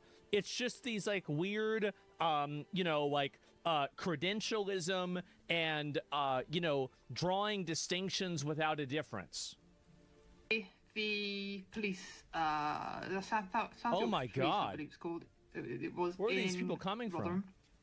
To look at actually drugs, right? And what she found very, very quickly was that there were a lot of vulnerable children attached to the drugs trade, and so she went to the police at that point and said, "Hey, if you want to be properly safeguarding children, then you need to look at this connection with drugs." And they ignored her. They actually buried the report. That's why Alexis J accused them of looking the other way and being institutionally complicit. So that got buried. Then she released another report in 2003, another one in 2005, and then she quit because nobody was listening to her and nothing was getting done about it. So Alexis J identified that as long ago as 2002, the Rotherham trade could have been stopped if the police and the councils had looked at the connection between drugs and children who were being groomed. None of that, I'm going to assume, from that line in the Rape Gang Inquiry Report, has made it into the Rape Gang Inquiry Report. Because if it had, they would know that county lines are phone lines and not county demarcation lines, and therefore you don't get trafficked across them. But they're being trafficked around, right? I mean, like, this is what's... It's so insanely...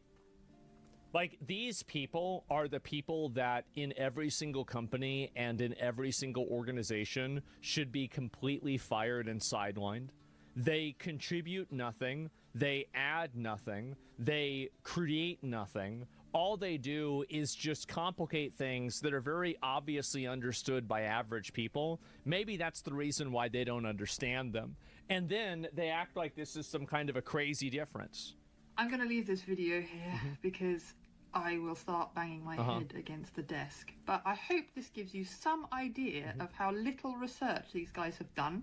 They've also put a whole load of stuff in there about the Muslims and how awful the Muslims are, but in really, really vague terms. Everywhere that there are Muslims, you get these problems. Well, there are 2 billion Muslims on the planet. I don't think it's literally everywhere. But anyway, that's a story for another day. See you later. Well, yeah, you're right. It's because in the Muslim countries, they'd just be killed. That's the reason why. That's why they come to Britain to rape people. It's because if they did it in Pakistan, they'd be given the death penalty. That's the reason why. They do that in Saudi Arabia, you're dead. So actually, yeah, that's definitely it. And so this is, oh my, I don't even know. This is shit you're smugly and glibly debunking by nitpicking semantics, fucking evil freak. Exactly. Are you actually laughing at the fact that 250,000 young girls were tortured, raped, and trafficked in the past 2 decades? Your response here is disgusting. Just want to say fuck you before you delete this. She's Jewish. Okay, thanks, Dan. Thanks a lot. Yep. Wow. He read her bio. It says British Jew, and Dan's like, neuron activation. Jew? Jew? Jesus Christ, what a fucking idiot. You might be single-handedly increasing the global anti-Semitism in this video. Exactly. Some people don't know boundaries. What a horrible woman. Yes, exactly. Imagine wanting the report to be done properly. What a monster I am. Well, the thing is, she doesn't want the report to be done properly. She wants to make appeals to credentialism, and she wants to draw semantic distinctions so she can invalidate the conclusions of the report because she doesn't like what the conclusions of the report are.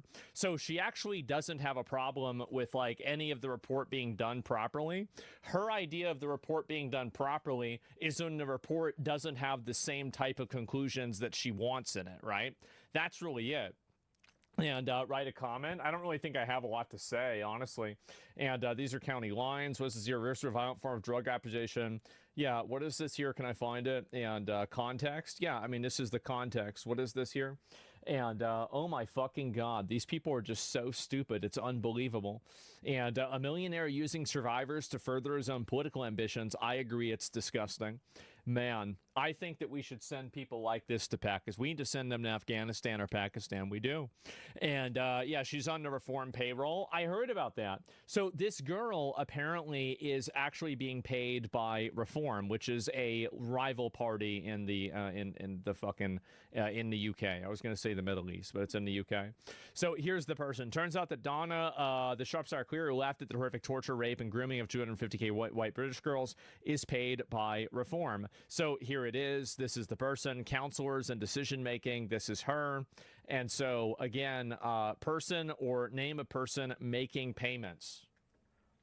All right, member guidance notes of Reform UK. Oh, I can't really quite show you guys, but there it is. Wow.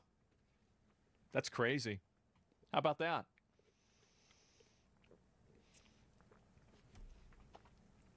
So they're going around. Rupert needs to make a video about that. Well, I think that, again, like the people that think like this or say this kind of stuff, there's nothing you're really going to be able to do to, like, you know, make them not think this or make them not believe this.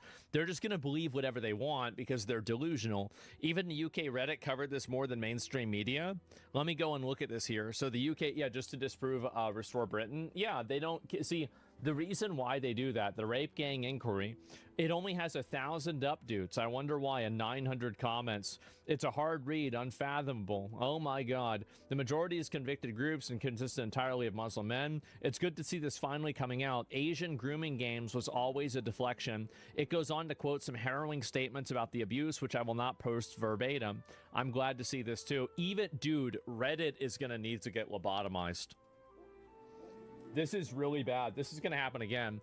It'll be interesting watching people put more effort into debunking this video than actually solving the problem, especially as NGOs routinely publish investigations and reports, which are then used to inform government policy, and those are not usually dismissed from the onset. Hopefully this galvanizes Westminster to get the statutory inquiry moving. Yeah, I don't think so, right? Believe all victims goes out the window if it harms your viewpoint, it seems. Oh, man. Absolutely horrific. The perpetrators and their families who stood by them need deporting. I am... Even Reddit, dude. Even Reddit. I finished with the executive summary, very forthright and exactly what is needed. It ended with, we need to release full witness testimonies, begin civil and private actions. Lowe is doing more than the entire Labour Party on this issue. Yeah, there it is. Let me see if we've slipped into comically evil territory here. I think you read this, you actually read what's being allowed to happen to avoid bad optics and have your blood begin to boil. You must have some kind of fatal flaw in your brain. I'm disgusted in this country. The thing is that, again, you can be as disgusted as you want, but until you're willing to until you're willing to take action to solve the problem, then it doesn't really matter how angry you are. It doesn't really make a difference one way or another. Did you notice her post got ratioed? Yeah, obviously. But I have to say that it's not Muslim, it's North African. Well, you're right. It's also Africans too. No, it's absolutely true. It's people from non-Western countries that are not China and Japan, basically, right? And so really it's people coming from Pakistan, Afghanistan, probably Somalia, Morocco, Albania, all of these other places. It's not just, you're right, it's not just Muslims. You're absolutely right. But it's all foreigners. So not all of them, but I think many of them are foreigners. Yes, duh, of course. Algeria, yes.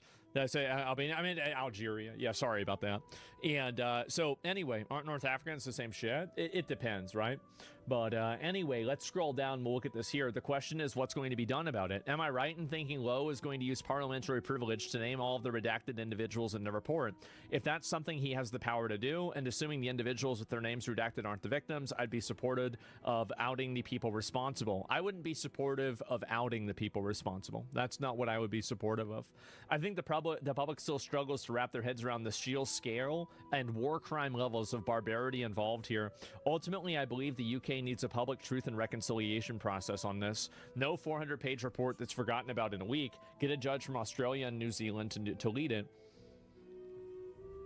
It's absolutely abhorrent that people in a position to do something about this know it and didn't do anything more. Here's what people on Reddit need to understand, is that Reddit is just as complicit in this inside of the scope of what they can do as the politicians are. Because Reddit, and honestly, in some ways, it's worse that Reddit did this, because at least the politicians get votes out of it. Reddit doesn't even get anything out of it except for their ideology reinforced. So the website that you're on actively censors and shuts down any discussion about this that could be seen as problematic or damaging to what's seen as multicultural relations. So really, or it's racist to say this or something like that. I think that that's the real problem. That's the main issue here. And so when you're on this website, you need to also be turning your anger to the admins on this website. You need to be turning your anger to the moderators on this website and saying, why the fuck are you deleting posts, and have you been deleting posts about these topics for literally years? Reddit is an engineered left-wing echo chamber because it is enforced to be that. If you gave these people total freedom to post, you'd have my opinion that's at the top of Reddit every fucking day. That's the reason why. The only reason why that's not happening is because everybody that thinks like I do has either been banned or is getting their content deleted, or they're afraid to be banned so they don't express themselves. So again, Reddit really needs to be looking at this. You guys need to be looking at this and understanding that these social media websites, like the one you're using right now, was complicit and also even cooperative in allowing this lie to continue for years. So that's what I think. That's my opinion on this. And I got permabanned from Reddit for calling out radical Islam. Well, I don't know really what people got banned for, but I'm saying in general, that's it. And pretty hard to rattle. Chloe's story, complete failure by government, doctors. Yeah, exactly. And I can read some of the more pieces, some of the other pieces of information about this, right? And where it is here. And so let's see. She wrote a post on Facebook alleging that she had been a victim of grooming gangs. The post went viral. Within half an hour, the police arrested her and she was being sent to prison. People have no idea how bad the report is. I'm thinking about dedicating a stream to reading it. I'm considering this. And that way, like, you know, people can really get an idea of, like, how bad this really is. It's a 200-page thing. So, like, yeah, yes, please. Maybe I will, right? Like, it'd take me all stream. It would be a huge one. All right, I'm back. Give me a minute. Excuse me. There it is. Yeah, I mean, maybe I should do that. I should read the entire thing on stream and go through all of it. I don't know. Maybe I do that tomorrow. I'll consider it. I'll consider it. And if there's a lot of people that want that or think it would be a good idea, I could do this. What's most racist, either called out or implied that one of the victims in the report. Let me see if I can pull this up and find it. And yeah, like the Epstein files. Yeah, I mean, I could do it. It's 200 pages. It needs to be done to make the UK government look worse. Would Twitch ban you for that? No, they wouldn't ban me for it. It'd be totally fine. Reading it won't do anything. Only experience changes opinions. Well, it's about getting the message out to more people. I think that's really it. And I do think that definitely this information does change opinions. Like, people's opinions do change based off of information. It's just not as easy as you think it should be, right? But that's at least what I think. Probably be a low volume stream, but you'll be doing a good thing. Yeah, I mean, like, I think I might have to. So anyway, let me take a look at this here. Only the police took any formal action in issuing harboring notices to the men, official warnings that they had no permission to associate with, contact, or house a vulnerable child.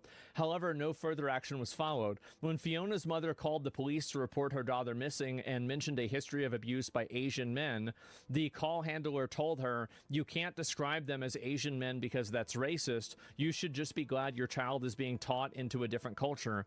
On one occasion, a police officer returned Fiona to the house where the abuse was occurring, and they told the men to have fun with her.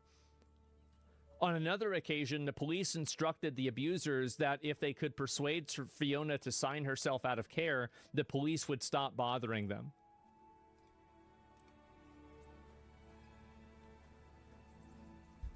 Wow. That's crazy. Isn't that nuts?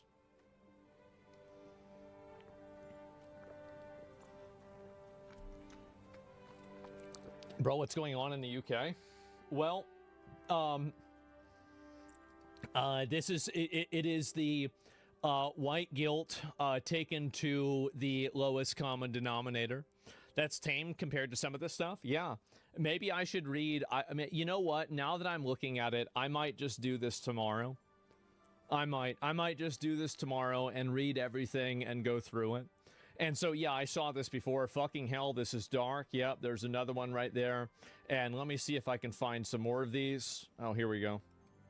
Huge bombshell news today. The rape gang inquiry report has just been published in full. It lays bare the astonishing scale of the rape, abuse and torture of potentially hundreds of thousands of young white girls at the evil hands of predominantly Pakistani Muslim men and men from other Muslim countries.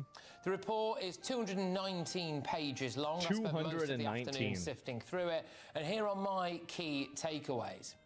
The first case of a Pakistani rape gang apparently dates back to Bradford in 1955, which indicates this abuse has been going on for more than 70 years. Yeah. Rape gang convictions between 1997 and 2018 reveal that 87% of people convicted for group-based sexual abuse have traditional Muslim names. Analysis 87%? Holy shit. Of 264 convictions for group-based child sexual exploitation between 2005 and 2017 found that 84% of the perpetrators were South Asian, with the vast majority Pakistani Muslim. Wow. That's a lot of coincidences.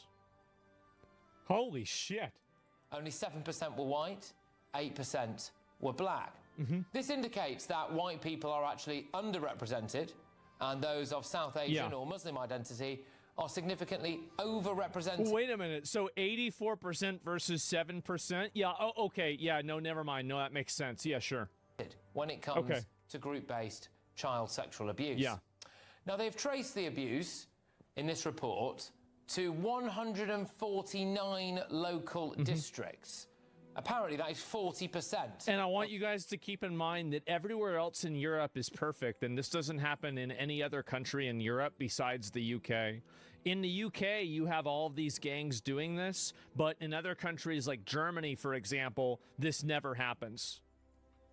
Of all of the districts across the UK, some girls were trafficked to the Middle East to undergo Islamic marriage abroad. No way. The victims were often called white trash or kafar, and victim testimony reveals that they were targeted specifically for being non-Muslim. Wow. The report identifies the Islamic doctrine of al-wala wal-bara as a key factor. What is they this? say it's superiority of men over women, domination of non-believers, sex slavery, etc. The same usual also stuff. says that it is directly due to mass immigration that this ideology was brought into Britain.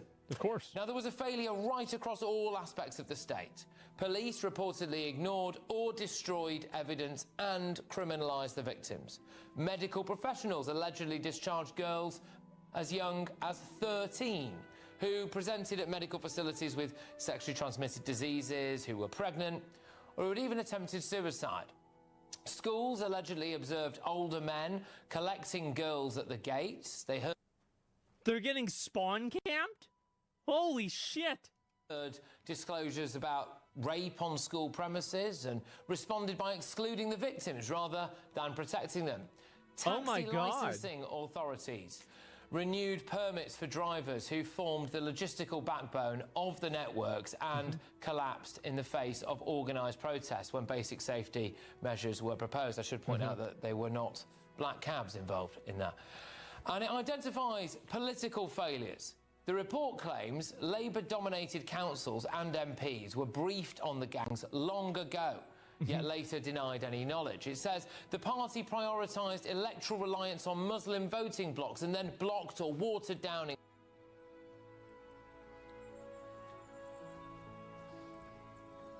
This is why I don't listen to experts. This is why I don't read studies. Everything that I think is derived from very simple logic, first principles, and common interest. It's so obvious. If it seems that way, that's because it probably is. Inquiries, suppressed ethnicity data, and framed legitimate concerns as... These are the exact things that I accuse people of, and everybody said that I was wrong. Far-right agitation. Not everybody. Actually, a lot of people said I was The right. report also criticises the Conservative Party, who, whilst in government, stands accused of continuing with Labour's approach and failed to impose mandatory ethnicity recording or launch a full statutory inquiry. And that's another reason why there's less information, because they don't even share the information. That's another very big component here, is that the information is not even being shared because they had to shut it down because it looked so bad. That's exactly it. Did we not watch this, or am I crazy? We have not watched this. The more I'm seeing about this, the more I'm considering spending the entire day tomorrow, or however long it takes, reading the 200-page document. It will be a long and involved thing, but going through all of it on stream, I think, might be necessary. Almost 300. No, it's like 250. It's like 220 pages.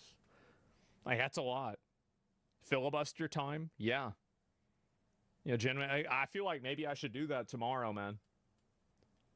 Like, 290? Yeah, something like that. And post on YouTube, right? Because, like, nobody probably is going to do that. And I guarantee you nobody's going to do it with a big audience, right? Nobody's going to do it with a big audience. And so it's like, I might have to do this. Man.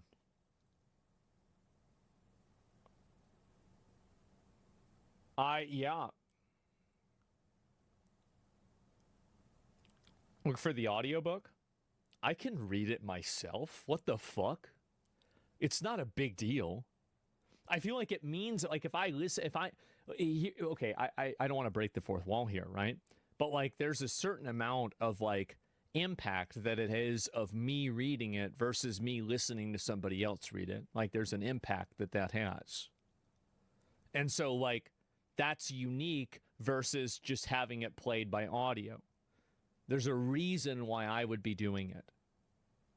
You can read. I just did. You see that? Clear evidence from Rotherham and I think elsewhere. I might do it tomorrow. Also, Scottish political parties have refused a dedicated inquiry and failed to record offender ethnicity. The report also singles... See, this is the way that they avoid having these connections be drawn towards these ethnic groups and towards the crimes, is they just simply don't talk about it. They don't ever write it down. So it cannot exist because the information's no longer being recorded. That's it. Early stream then? Well, I think that each page, so logically, let me finish this and let's talk about it, okay? How about that? Is that fair? We'll talk about it after this. Sadiq Khan for special criticism, stating that when he appeared to deny the existence of grooming gangs in London, quotes, these statements were made despite the Metropolitan Police holding reports of young girls being plied with alcohol and drugs, then raped by group... Context. Sadiq Khan is the mayor of London, and he actively ignored, like, that's what there were reports that he knew that this was happening, and then while he knew that it was happening, he ignored it. And he said it wasn't happening. He lied to people knowingly. Of men in hotels and other locations across the capital. A Daily Express investigation revealed that Sadiq Khan had direct access to some of these documents, so he would know better exactly than anybody. These patterns of offending. The reports claim that he read the files, yet continued to deny the existence of grooming gangs in public. Sadiq Khan would no doubt deny the allegations in this report. The report includes very powerful testimony from victims and survivors, often through the use of false names to protect the girls' identities. And a warning now that the details I'm about to share are very distressing, but I think they do need to be heard. Patriot. Jen said that they have no compassion, speaking of her attackers here, they have no compassion for the young girls that are out on the street. So they see us as slags, as white trash, as English These pig comments dogs. never make She said sense they to used me. to be It's like, called. what are you going to That's do? the Shove your second time through I've the heard computer somebody screen? use the word pig dog. I've heard it used by one other person. It's a Nobody little else hard to my believe. whole life ever heard that from. She said Muslims don't like pigs and they don't like dogs. So Believe they that hate just dogs, a they few hate weeks pigs, ago and we they were put coming women off on of the whole same summer level showcase as that. season, all feeling Another pretty good about article, things. Kate, Trailers for days, big reveals. Basically said that the Muslim girls that she knew were not treated in anywhere near the same way as the white British girls, highlighting the discrepancy there. Let's also contextualize this. They were raped more softly. Oh, they're so nice. Around race and religion. The issues of religious-based anti-white racism is actually a constant theme in this report. It quotes the testimony of one survivor, Dr. Ella Hill, who told the J Inquiry back in 2022, again a warning that what I'm about to say is distressing. She said, I was told that I must respect their religion. This was the first of many confusing lies that I was forced to believe. I was told that to show Muslims respect, I mustn't eat pork. I was told that Muslim girls are good and pure and stay virgins until marriage, but all white girls are slags. and they all sleep with hundreds of people. I was told that white girls are trash, they're all whores, they don't obey Allah, so they deserve to be punished. They don't dress modestly. Muslim women are pure because they cover down to their ankles and down to their wrists.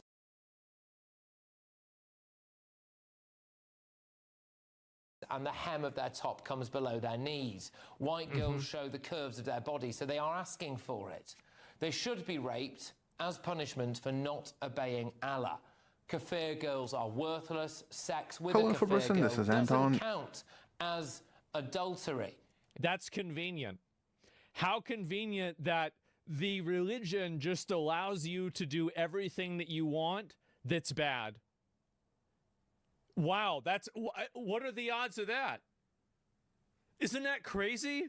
That somehow the book says that every bad thing you're doing isn't bad.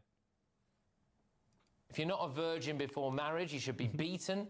She says that many times she was told that the Quran says if one of your wives disobeys you, beat her. This was often quoted to me. Before they beat me with their hands, they believed they had a position of religious moral superiority over non-believers. They believed it was their duty to punish us, as they believed that doing so made them good Muslims. This is what they were taught by their mothers. They were taught that witches in Pakistan are blonde, so blondes are more evil. That's not even true. Everybody knows that goth girls have black hair.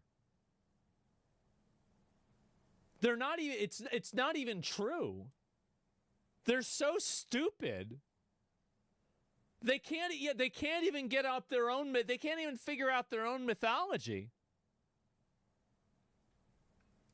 And they deserve worse punishment. She says she was told that in Islam, if a girl or woman looks at a man who isn't her brother, father, or her husband, then that means that she wants to have sex with him. So, guys, I'm really sorry to tell you, but if a girl looks at you, it doesn't mean she wants to have sex with you. I really, really wish this wasn't true, but unfortunately, it is.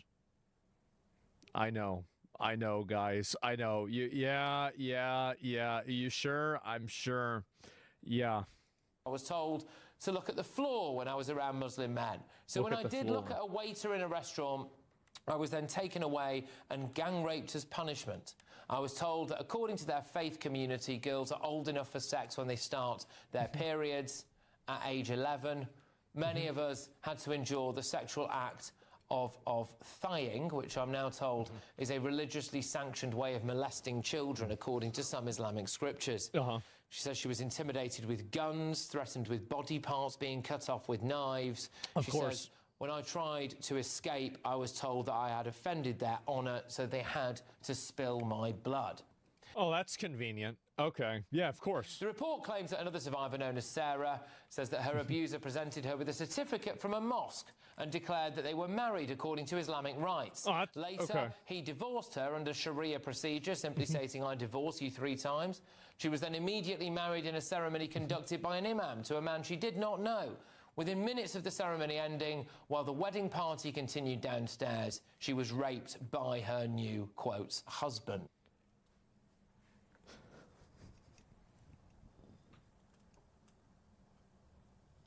This is some fucking third world garbage, bro. Like, what the fuck? How did you let the orcs into the Shire, man? What is going on, bro? Like, really? This is it. What's I don't know. It's something I don't want to even think about it. It's with underage. I don't want to even think about it. It's like Borat. It's worse. Like, the people in Kazakhstan and Borat were actually quite nice. Like, this is nuts. You've got to get the orcs out of the Shire, man. This is a huge problem. I don't know what to say. This garbage-ass third world bullshit needs to be eradicated from Western society. I'm glad to see. The thing is that, think about how mad people got at me 2 years ago for saying things that I said. And now people are saying that I'm not extreme enough because I want to deport them. Other people don't want to deport them. They don't. I'm the reasonable guy. It's crazy how that happened. How's rape okay, but pork isn't? Because they like having sex and they don't like eating pork? It's pretty simple. Like, yeah, they don't like it. It doesn't taste good. Yeah, I mean, duh. Over the years, Sarah was subjected to 8 forced abortions.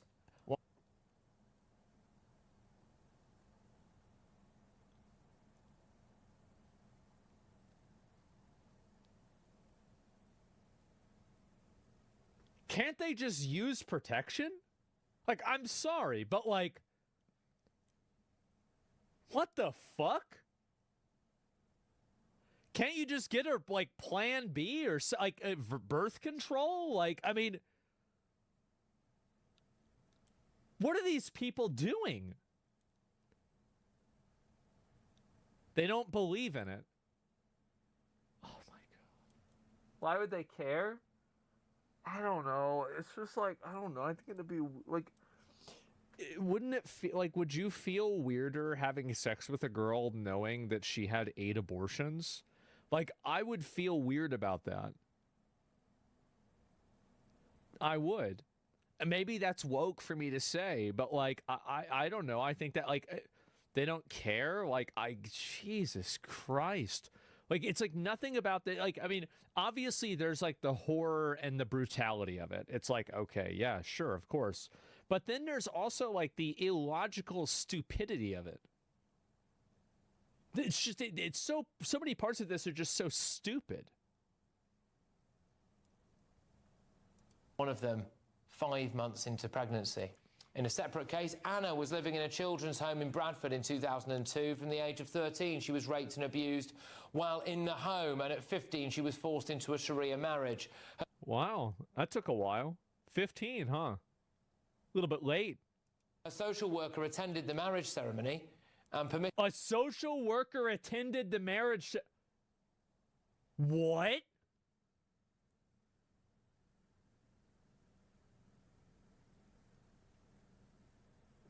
Her husband's parents to foster her after she became pregnant. The parents received... Like what, like foster parents?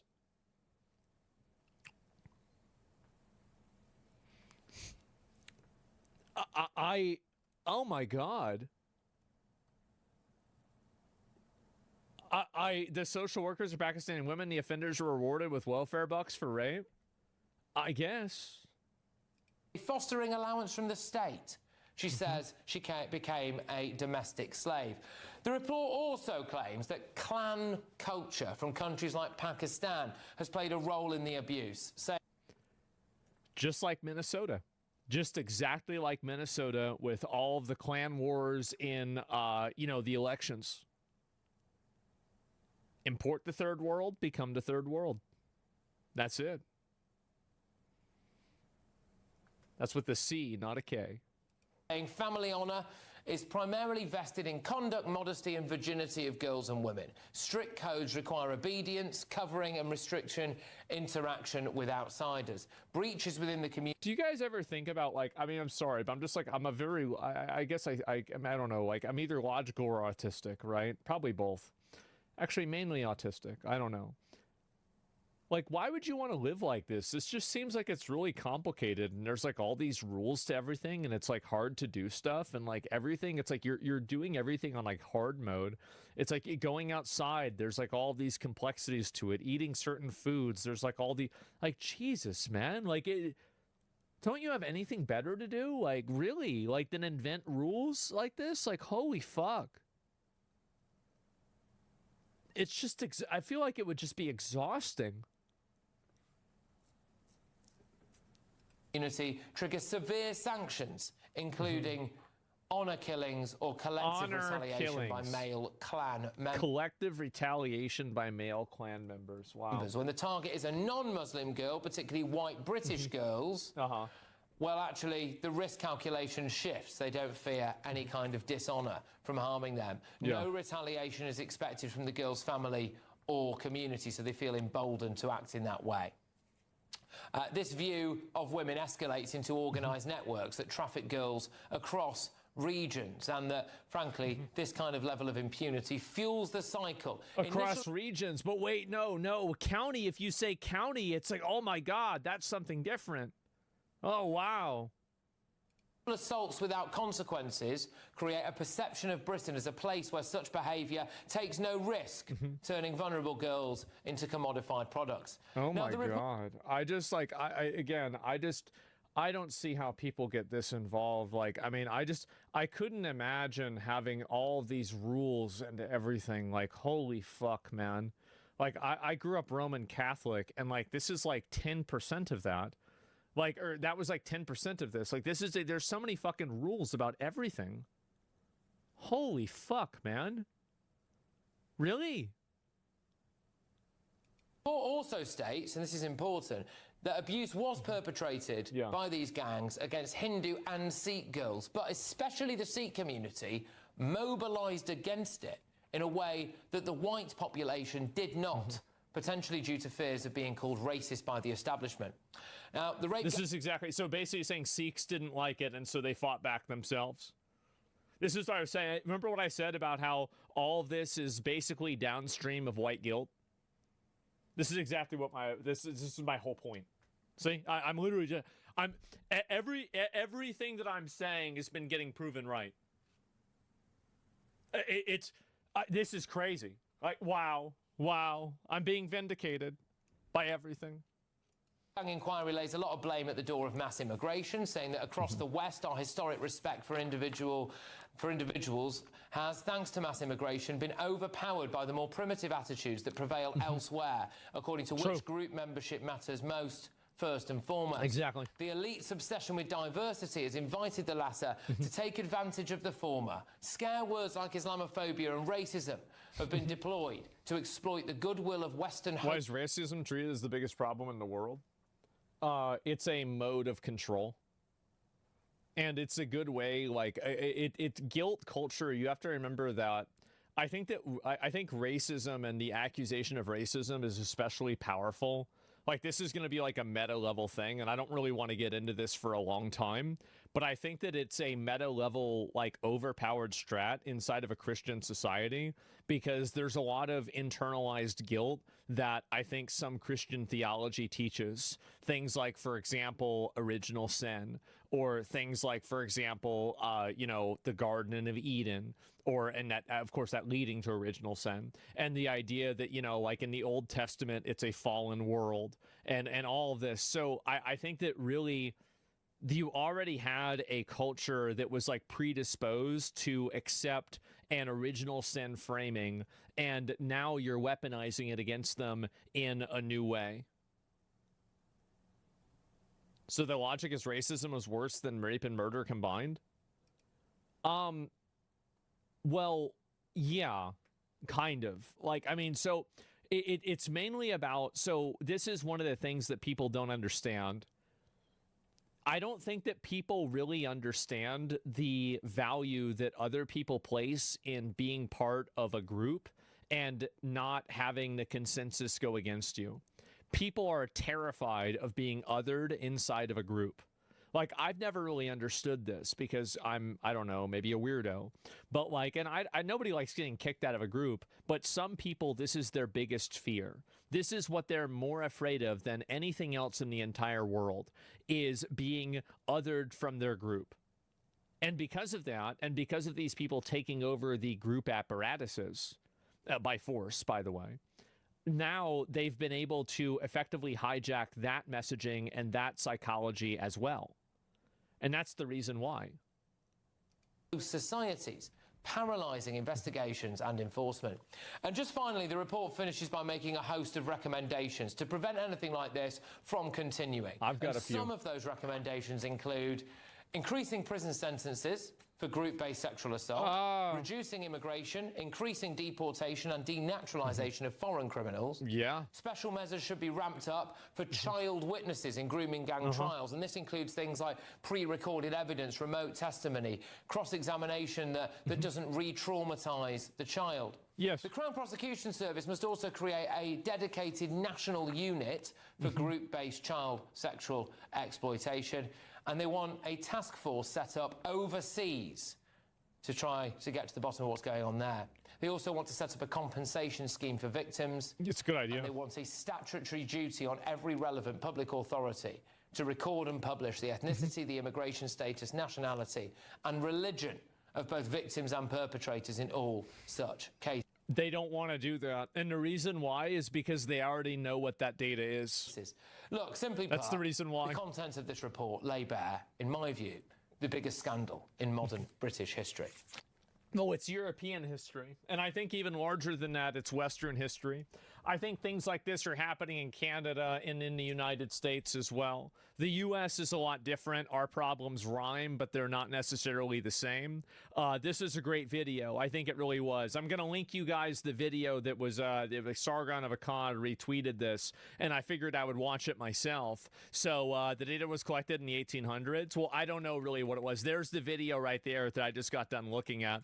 And it's more dangerous than Epstein? Absolutely. And I've been trying to say this, is that everybody who's trying to go on about how bad Epstein is, but they're not talking about this, they don't care about Epstein. They don't care about the kids. They only care about it being politically advantageous for them. So I'm thinking about, should I read the entire report tomorrow on my stream? Because I could literally just go live and like fuck around for like an hour or something like that, and then just get started. And then just read through this entire thing. And like, it's a 219 page document, right? It is. And if each page, let me just do a little bit of math, right? So if, if each page takes me, let's say 3 minutes to read times 220 divided by 60, that's 11 hours. That's a really long stream. I think I might have to do it. I might have to do it. 2-part stream? No, I think that there's like a degree of like authenticity of doing it all in one stream. I think that's the most impactful, right? So yeah, maybe I'd have to do that. Now, Powder took 5 hours to read half of it. Well, yeah, but she's a girl, so like obviously a guy could read faster, right? Because they have a bigger brain and they can understand words better. So like I'd probably be able to read like over half of it in 5 hours. But yeah, I mean, sure. Don't commit to it. Yeah, I mean, if I go through it, I will. I don't know, guys. I feel like I should. It took me 3 hours to read the whole thing. You'll be reading out loud and talking to chat. Yeah, I know. But that's okay. So yeah, I talk about each page for like 15 minutes. Yeah, I mean, I might have to, right? I mean, I feel like I kind of have to. I mean, maybe that's the right decision. I just have to go and do this. And like, how could Jesse justify speaking out about Rupert Low's Grape Game Report and not have him on? Yeah, I mean, that's obviously what's going to happen. Anyone here asked the same question. I actually saw, by the way, speaking of this, this is, and again, this is just, it's like insanely, like it's nuts. The feminists sure are quiet. This is what I found to be very interesting. Isn't it weird how all the women who like complaining about how bad men are and how bad they live in a rape culture and everything else, none of them are talking about this report and how bad it is? It's because all of their feminism was bullshit. That's literally it. That's the reason why. It was just bullshit to begin with. That's the reason why I never took it seriously. I don't think anybody should have.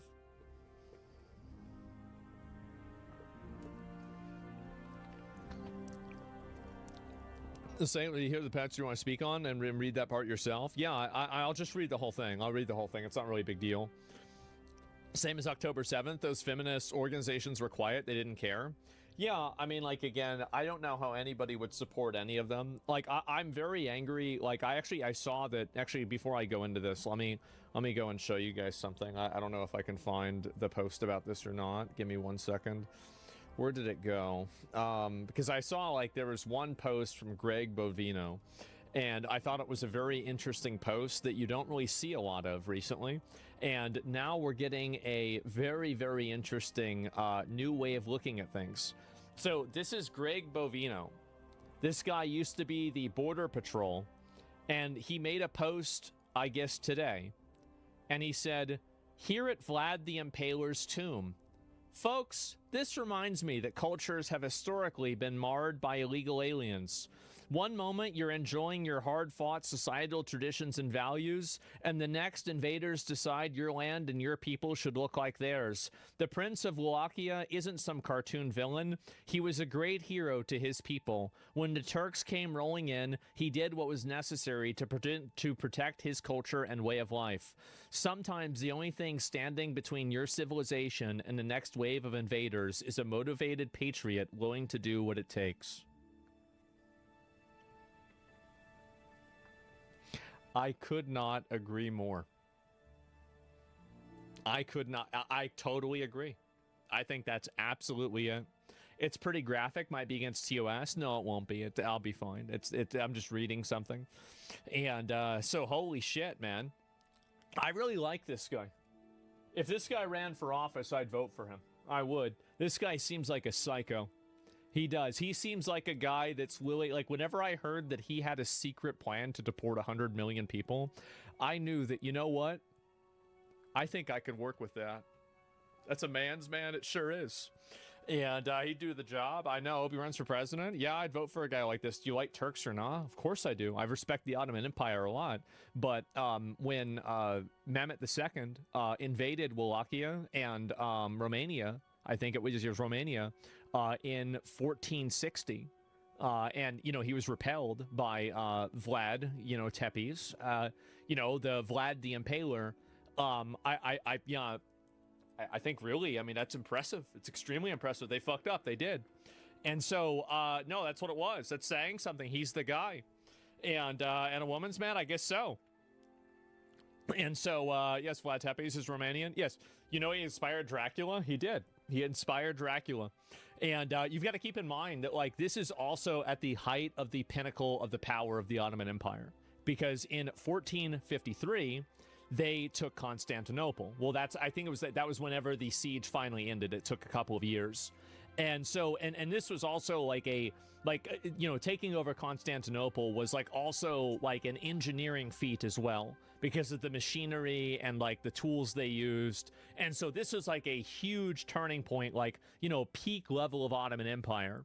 And they did all of this. And then 7 years later, they get repelled by this motherfucker, man. Where's the, yep, there it is. There it is. And so anyway, so stolen land. Well, yeah, I mean, Istanbul was kind of stolen land, but I respect it. And honestly, like, I mean, the Ottoman Empire were not stupid. Even Vlad the Impaler as a son. So the Ottoman Empire, you know how like Theon Greyjoy in Game of Thrones was taken to Winterfell and he was raised as a Stark and, you know, like all that. Well, the Ottoman Empire kind of did the same thing. And Vlad was actually raised in the Ottoman Empire. So he understood their supply lines, he understood their military tactics, their you know, their behaviors, their strategies, you know, there's everything, right? And so he did all of this. And that's the reason why I think he was so effective at you know, repelling them. And also keep in mind that, you know, they marched on him because they were trying to collect what was called the jizya, which is a tax that the Ottoman Empire was extracting from various countries that they had effectively overtaken. And Vlad just said, fuck you, I'm not going to pay this. And so obviously, I mean, you just got done taking over Constantinople. You're like, okay, well, let's go and fucking get this piece of shit, right? And apparently it didn't work that well. The jizya? Yeah, no, this.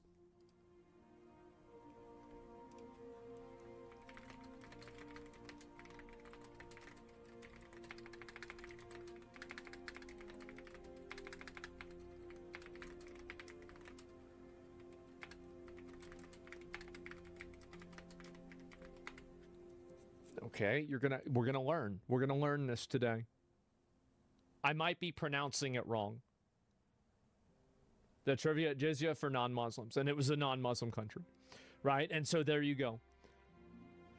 So, because he's obviously Christian. And so, check Rumble donations. Let me see if I can find this. Does it show anything? I can't even, honestly, guys, I feel like such a fucking idiot. Who donated? It doesn't work for me. It doesn't give me any notification that somebody donated. I don't see anything at all.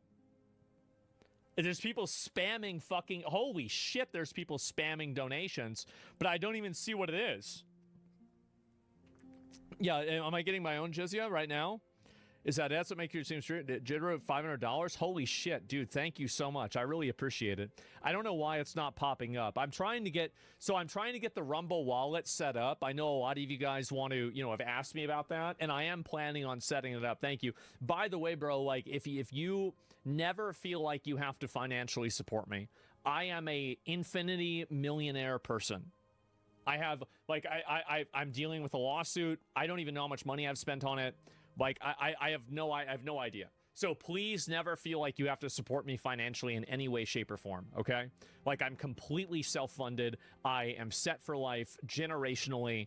And if you want to support, I really appreciate it. But again, I just want to make sure that people understand that. I do not need, I do not ask for, and I do not require any form of financial compensation at all, whatsoever. And so, you're richer than Elon? I don't think I am. I think he's got me beat a little bit. He's got a little bit more money than I have. Yeah. And I might have more money in PoE than him.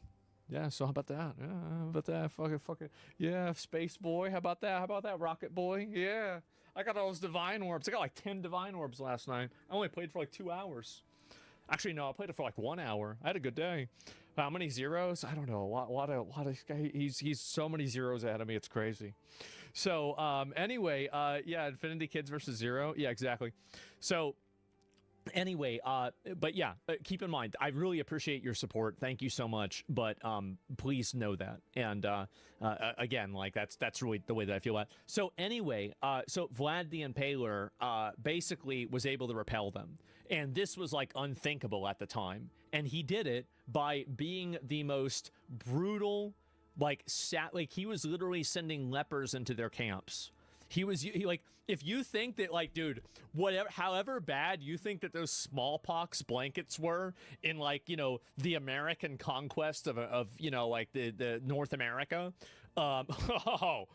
this guy was doing it like with real people, sending bioweapons. Yes, exactly. Yeah, the Night Lord tactics. Exactly. He was that guy. He was. No one dared steal in his kingdom. Well, yeah, and there's a lot more to it as well, right? I could go into it, but the important thing to keep in mind is that he is most importantly a defender of Christianity and of Western civilization. He was, and I think that's respectable. It's extremely respectable. He was a hero, and keep in mind, he was so fucking savage that there is an entire comic book villain mythology invented around this guy. Isn't that fucking insane? Think about that.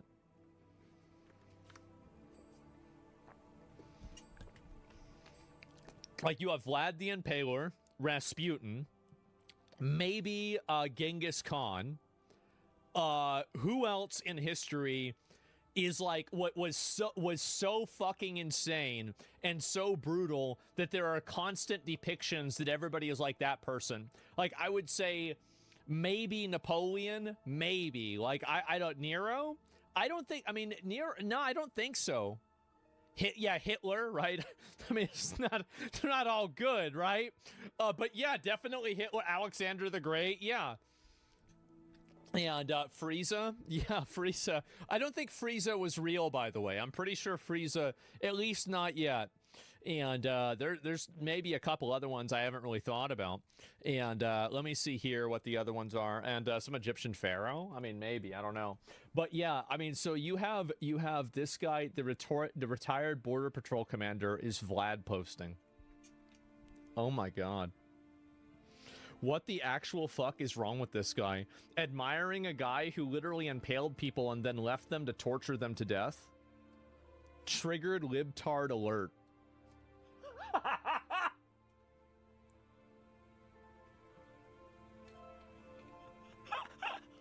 Oh my God. I'm gonna be real. Like, if this dude runs for president, I'm gonna have a really hard time not voting for him. Like, if JD and fucking Marco Rubio don't run together, they need to have this guy as your vice president. This guy is nuts. Oh my God. The Libtarber support storm breaking into their house? Yeah, I guess so. Vlad also took out the points of the logs so they'd live longer while they were being slowly impaled through their anus. Oh, I didn't even know that. I had no idea. Well, that was probably a strategic thing. So by the time the Ottomans got there, the body wouldn't have fully decayed. So the diseases that the dead bodies would have would be more effective. So it wasn't even really about that. It's like a secondary goal for it, right? Because if you kill the body that fast, then it's going to decay a lot faster, right? I mean, if you ever watch somebody's body, deteriorate, that's how it works. Or an animal die, or something like that. It's a biohazard war. Yeah. Well, it's like you're putting like a longer duration buff on like a debuff, right? So it's like instead of it lasting 20 seconds in the game, it'll be like 27 seconds, and that way you do more damage. So no, it makes sense. It does. More like mental, yeah. Or like Curse of Doom. Yeah, time delay, exactly. I think everything in my life is about video games. It all goes back to video games. It's important to keep this in mind. That's my main focus, is games. It's dot duration. Yes, exactly. The funny thing is he learned this brutality from the Ottomans. Well, I don't think they really did that, actually. I'm pretty sure they didn't, but like I think that they were even shocked by it, honestly. But anyway, so that's really what it is. Oh, by the way, take a look. Oh, this is, again... Look who it is. We just covered this. We have the original clip translated after this. Okay, let me see it. Greg the Impaler 2028. I like the sound of that. And American patriots. Okay. Let me go and let me watch this, and then we're going to watch that video, okay?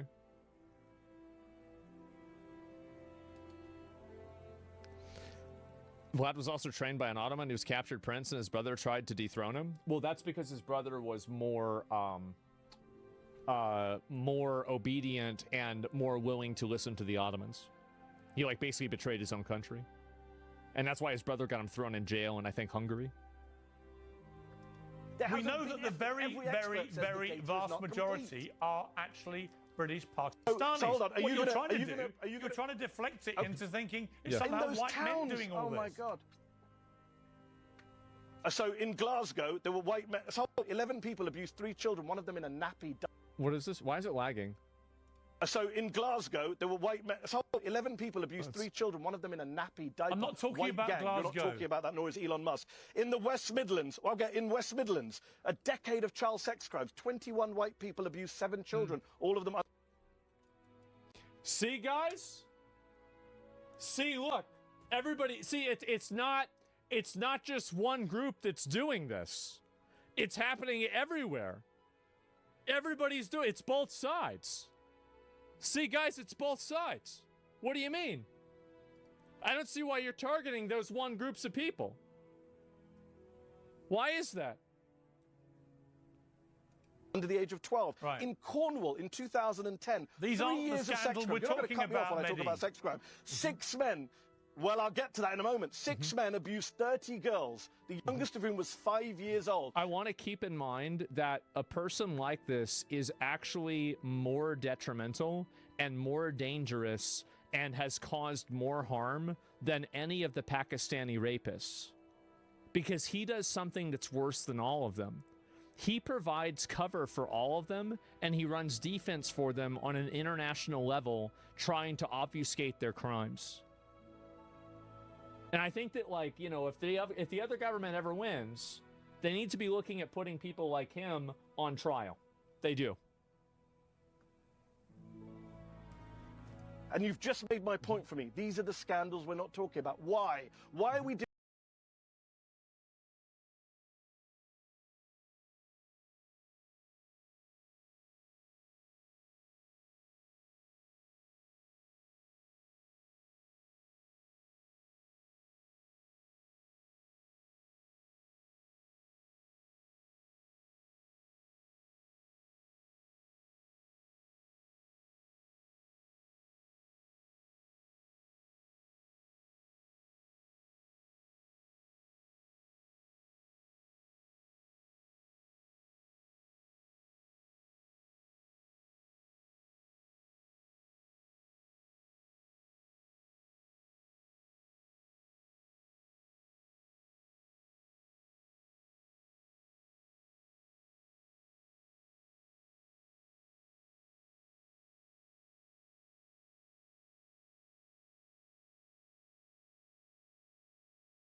level trying to obfuscate their crimes. And I think that, like, you know, if the other government ever wins, they need to be looking at putting people like him on trial. They do. And you've just made my point for me. These are the scandals we're not talking about. Why? Why are we defining child sex crimes and grooming gangs by race unless you're... Because they're being done... racist or trying to make... calling people a racist is... It's just been patched, bro. It's over. Nobody cares anymore. Nobody cares about these accusations. Nobody gives a shit. It's so over. The reason why we're talking about it based off of race is because it's happening overwhelmingly based off of race. This is the reason why. Now, Piers Morgan is he's still not ready to accept that. And I understand he's a mainstream figure and he has a position to hold and he can't go as far as somebody like I can go and I can't go as far as somebody like Nick can go. But let's be real. Political hay out of this. I care about the victims of all crimes. I don't give a damn. Piers is part of the problem. Piers, I don't think, is part of the problem. Piers is if anything, a neutral party that, I don't think that Piers wants to destroy Western civilization. I think that sometimes he can be a libtard dumbass, but overall, this person is more on your side than a lot of the invaders are. He can't, the thing is that, no, listen and understand my point. Everybody has a different role to play, and they have to understand that. He is in a position where he can't take the stance that I have. He can't take the stance that Rupert Lowe has. He can't take the stance that, Nick Fuentes has. He can't do that based off of his position. So he's doing the next best thing, is he's calling the people out that are on the other side, and he's calling them to count and holding them accountable. You have to recognize the position that other people are in and respect it. Not everybody is going to be able to do and say the exact things that you want them to do and say. That's it. How long until he can? Think about how much different what he's saying is now versus 5 years ago. You should be patient and rational and strategic. Piers Morgan is I understand that you will not align with him all the time, but to the extent that he aligns against this foreign invader who should be deported and probably put in jail, if not just totally deported, fucking sent back to where the fuck he came from, or wherever his parents came from, or wherever his grandparents came from, removed from the country, he's against that person. And this person is your enemy. Whether the perpetrator was brown, black, white, blue, or yellow. I think we should support the victims of those crimes. And if you're only obsessed with the perpetrators, as Elon Musk is, as Robert Jenner is, then you don't actually care about these girls. That's what Alexis J said. But the argument, as you know, the argument, as you know, from those who do want a big further inquiry, is that actually it was a very specific section of the community, a very specific section of the Muslim community, and it was British Pakistani men who they believe were operating under some warped cultural thing, which they felt entitled them to behave this way. That's not proven, right? That's what we need. So what's he going to say now? Now he's going to say the proof isn't real. So these people don't actually care about any statistics or data or anything like that. They don't care about that. So so him saying that's not proven, you saying that I can prove it now, it doesn't matter to him because he didn't care about it being proven to begin with. He just thinks that you care about it being proven, so he's using that as a defense. The inquiry import isn't proof? No, of course it's not proof. This is a person who believes that Muhammad flew to the moon on a winged horse. Do you really think that that's logical? Come on. He defended this position against Richard Dawkins on a stage.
Nah, bro, I have the Trump card. I win. What? That's not how it works.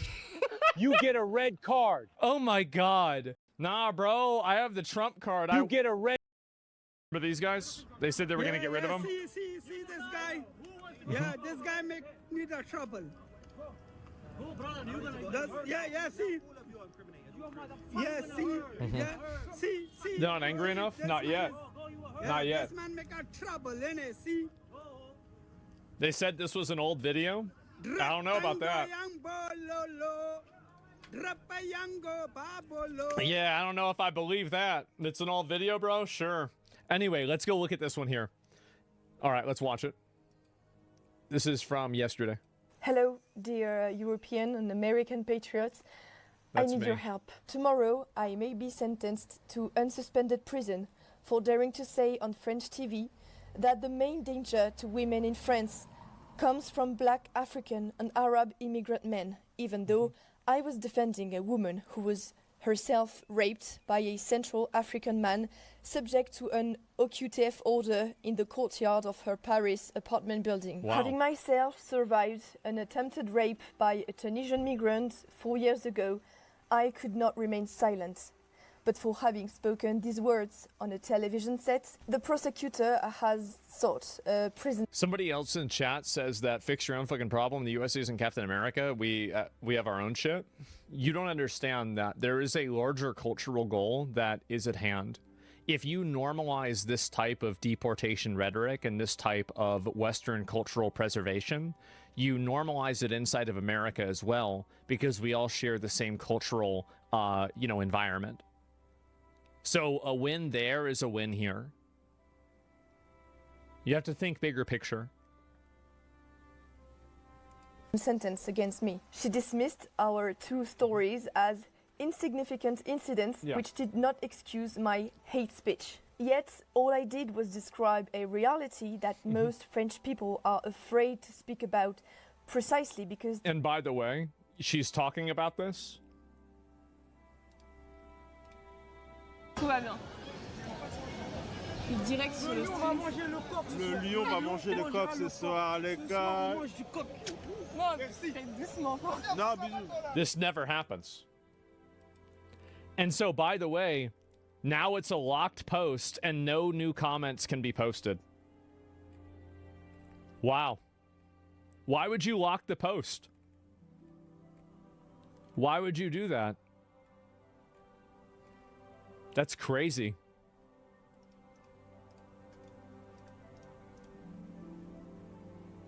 Reddit sucks. It does. They're enabling this. That's the point. Does it happen to everyone? Sure. So why the fuck should a country import more criminals and rapists? We're already stuck with the ones we have. Yeah, I know. Fuck Reddit, legit. I tried. Listen, I've tried. I've tried to explain it. Justice system is capable of convicting them for describing what they see with their own eyes and experience firsthand. This is the repression faced by people in France who speak the truth out loud. But thanks to you, I have hope ahead of the verdict, which will be handed down tomorrow. Just yesterday, I was still hesitating to publish my story, thinking nobody would notice, and it has now spread beyond our borders. And thanks to this media pressure, the justice system may back down before trying to send me to prison. It's not enough. Instead of our attackers. Please share this message. We are we no fix longer Reddit? afraid. We are not alone. The French people are not giving in and are standing strong. I can't say how to fix it. There's a way to fix it, but I can't say it. Thank you. I'm sorry. And yeah, that's it. I mean, Elon would buy it. Yeah, I mean, Elon buying it would fix it. But like, other than that, I think that there are a lot of ways that you can do it, but I can't say anything. This was the original clip that got her in trouble. Okay, let me see the original clip. So this is what she said that apparently was a problem. Here we go. Let's listen to it. Well, no, actually, what we should do, and I know it's complicated since we are talking about a specific case, is to also decouple things a little bit between, on one hand, the acts of rape and attempted rape, which are horrible regardless of the victim and the perpetrator, and the controversy, or at least the immigration policy, the fight against illegal immigration that is currently in place. regarding rape, but yes, you said something. You said the main danger for women in France is immigration. No, the main danger for women in France is men. It is men because... It is... What kind of men? Black African immigrant men. It is men because the overwhelming majority of those who assault women are men, regardless of their origin, as we have said regarding the complaints. Well, no, actually. Gonna have to do something about these people. You are. You're gonna have to do something about them. Because you can't let the people... This is what's very important, is that you can't let the people that did this get away with it. You can't. Like, they've been complicit in a mass-scale rape for decades now. Was it? Yeah, it's only 87% theoretically, right? And these people refuse to check statistics. Well, yeah, they do. They do. They literally do. And that guy in Brussels the other day got arrested for, yeah, the other girl from the stream you just showed. I feel like I'm taking crazy pills. Okay, let me see that.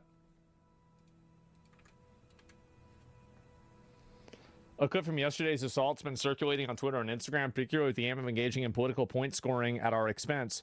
It's shared by ED's media outlets, which instead of showing empathy for the victim, prefer to make generalizations over the aggressor. So this is the girl and she's mad that we're using it this way? Well, here's the thing, is that I do not consent to this clip being reused, especially not for racist and xenophobic purposes. I will never have any affiliation with any media of that kind. Well, just like the African migrant that probably went and sexually assaulted you, I'm not going to respect your consent either. I'm going to do it anyway. I am, because he's going to go and he's going to do it to somebody else afterwards, and then that person is going to be hurt because of what you think is performative empathy. That's the reason why. I don't give a fuck. This is the thing, like, if you forgive your murderer, and then your murderer goes and kills somebody else, that's your fault. I have no place and no respect for any of these pretend high-minded, oh, wow, I'm better than this. No, because it's not about you. It's not about you. It's about everybody else that these people are affecting. You don't, like, this is, your situation is 1 point on a graph of 1,000, of 1,000,000. So the idea that you don't want us to use this example because you don't want to be seen that way, no, that's not it at all. Invite you to watch this video. What is this here? Javier just went into a while ago. Amalgamation, Damien, I don't even know what this is. It's an amalgam, it's an observation. What is this here? All this is in fucking, it's in baguette. Like, I don't know what the fuck they're saying. So she's not trying to get charged for a hate crime like the girl that you were just watching. That's true. Yeah, absolutely. But no, I don't give a shit. I mean, I don't care at all because, again, there is a larger issue at play here. Because whenever she doesn't want to use her voice and use her experience to do this, what she's really doing is she's allowing that same bad thing to happen to somebody else. That's really what it is. She's allowing it to happen to somebody else. I got correct? Exactly. Let me see. What is this here? Can I find this? And what is it? What's this comment? Only if you had studied one day in your life. Do you mean me or the other person? I'm just confused. Like, are you talking about me or what? Can you blame her for self-preservation? Yeah, of course. Like, I mean, if the only reason why she's saying it is because, like, I mean, there's nothing, like, she doesn't have to say that. She doesn't, there's nothing, like, she's not going to have a violation against her because some guy sexually assaulted her, right? She's going out there and she's virtue signaling. She is. Not you, obviously. Okay. Anyway, so she's enabling the assault of other women. Yes, she's enabling the assault of other women in order to push forward her own, you know, like, pathological empathy. So that's it. She wants a moral medal. Well, again, that's just what's going to happen. And he said, no, you. Wait, what is this here? And saved by dyslexia? Really? I don't give a shit. I mean, again, if I see his messages again, I'm reading. You guys have to understand. I am reading 50 different things. I'm looking on 3 different monitors. I'm keeping up with multiple messages. I'm talking constantly. I'm thinking about what I'm going to say next. I'm going to mess up. I am. I'm going to mess up. And so every once in a while, I might not see one or I might read it wrong. And so you got lucky. You got lucky. And yeah, don't talk shit or that's what's going to happen. And I had to count Danko's video. She's apparently only speaking for the other woman on the right next to her. Well, I don't know about that. I have no idea. But yeah, I'm going to do it anyway. I'm going to post I'm going to post and talk about it anyway. I am. It's too bad. Too bad. It's the way it is. Thought you were perfect. I know. I do. I do my best, right? Said you weren't educated, and he said I wasn't educated, and I didn't read it right. Hey, you know, like it is what it is. And anyway, and so yeah, W for being human. Yeah, I guess so. And let's see here if I can find the other ones. But yeah, obviously, I think it's just embarrassing taking crazy pills. The people are just awful. But let me go back. I'll pull this up and I can find the other ones. But yeah, it's just really fucking embarrassing to see this happen. And I salute you. Well, that's just the way it is. And where is this here? Oh, here we go.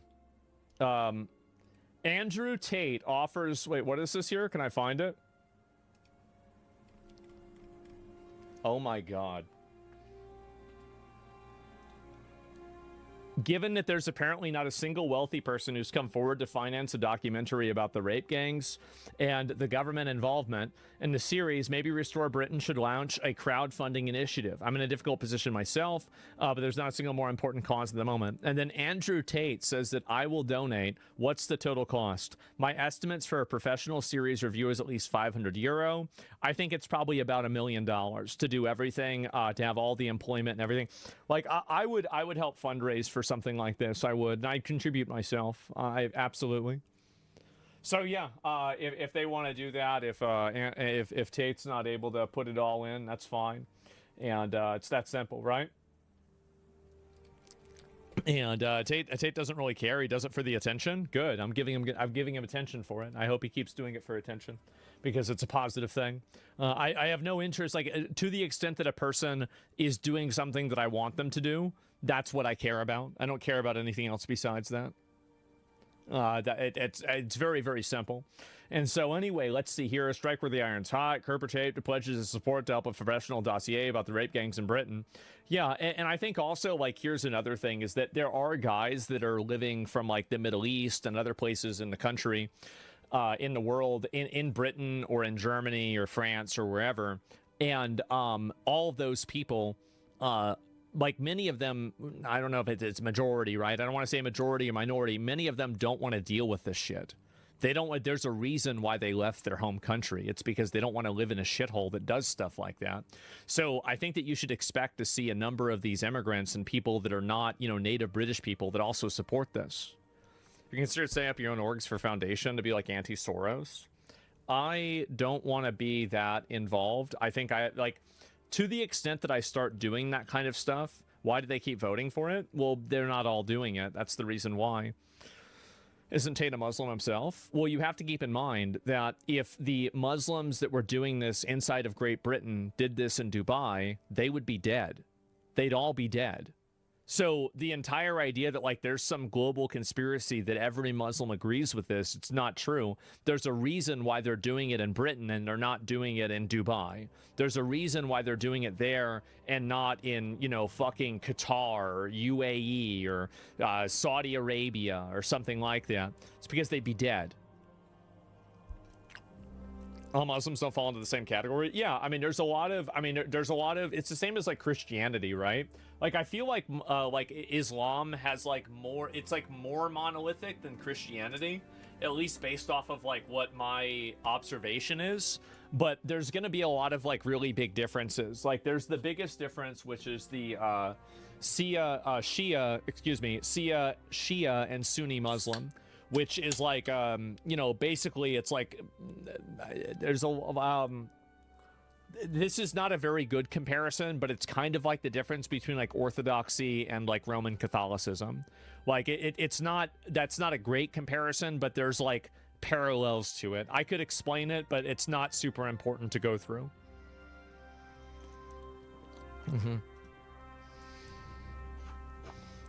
That's an L comparison? Oh, I don't know. It's a different denomination. Yeah, I would say so. It's like denomination. And yeah, is that how it is? Yeah, I mean, definitely. Asman's kind of shilling for Islam. It's gross. Well, I mean, I think I'm being reasonable with people that want to be on my side. Like, I'm a diplomatic person. I try to be a diplomatic person about everything. L comparison? Okay, well, people are really upset about this. Basically, what happened is that Shia Islam believes that the line of Muhammad, my understanding, is the line that should be continuing, and then Sunni Islam focuses more on a caliphate. And so the fourth caliphate leader was actually Muhammad's, I think, his father-in-law or something like that.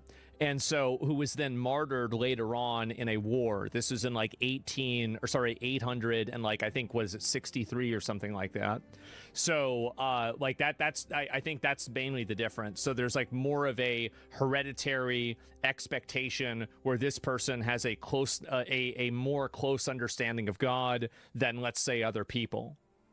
So that's the reason why I compared it with like orthodoxy of the one among many with the Bishop of Rome versus like the Pope in, Roman Catholicism. That's the reason why I did that. So I actually think that it's a decent comparison. It's not a 1-for-1, but it's not 0-for-1 either. Okay.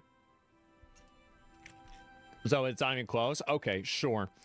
You can look it up. Explaining the moon landing? Yeah, definitely. And anyway, yeah, it's not even close. People that don't understand it or whatever, I guess, like, what am I even doing arguing with these people? They don't even know what they're talking about. And so anyway, even I would not consider myself an expert on this either, right? I just have like a cursory understanding. So anyway, stop trying to relate and LARP to religious people. I mean, I'm just trying to help people understand it. But okay, if people don't want to hear it, that's Jesus Christ. Like, it's Goyim, bro. Like, it's more Goyim. There's too many Goyim. Like, it's too many Goyim, bro. That's a lot. And so all night long arguing about other people's interpretation. Yeah, you explained it well. I hope so, right? I mean, like, I have no idea.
into this? Okay.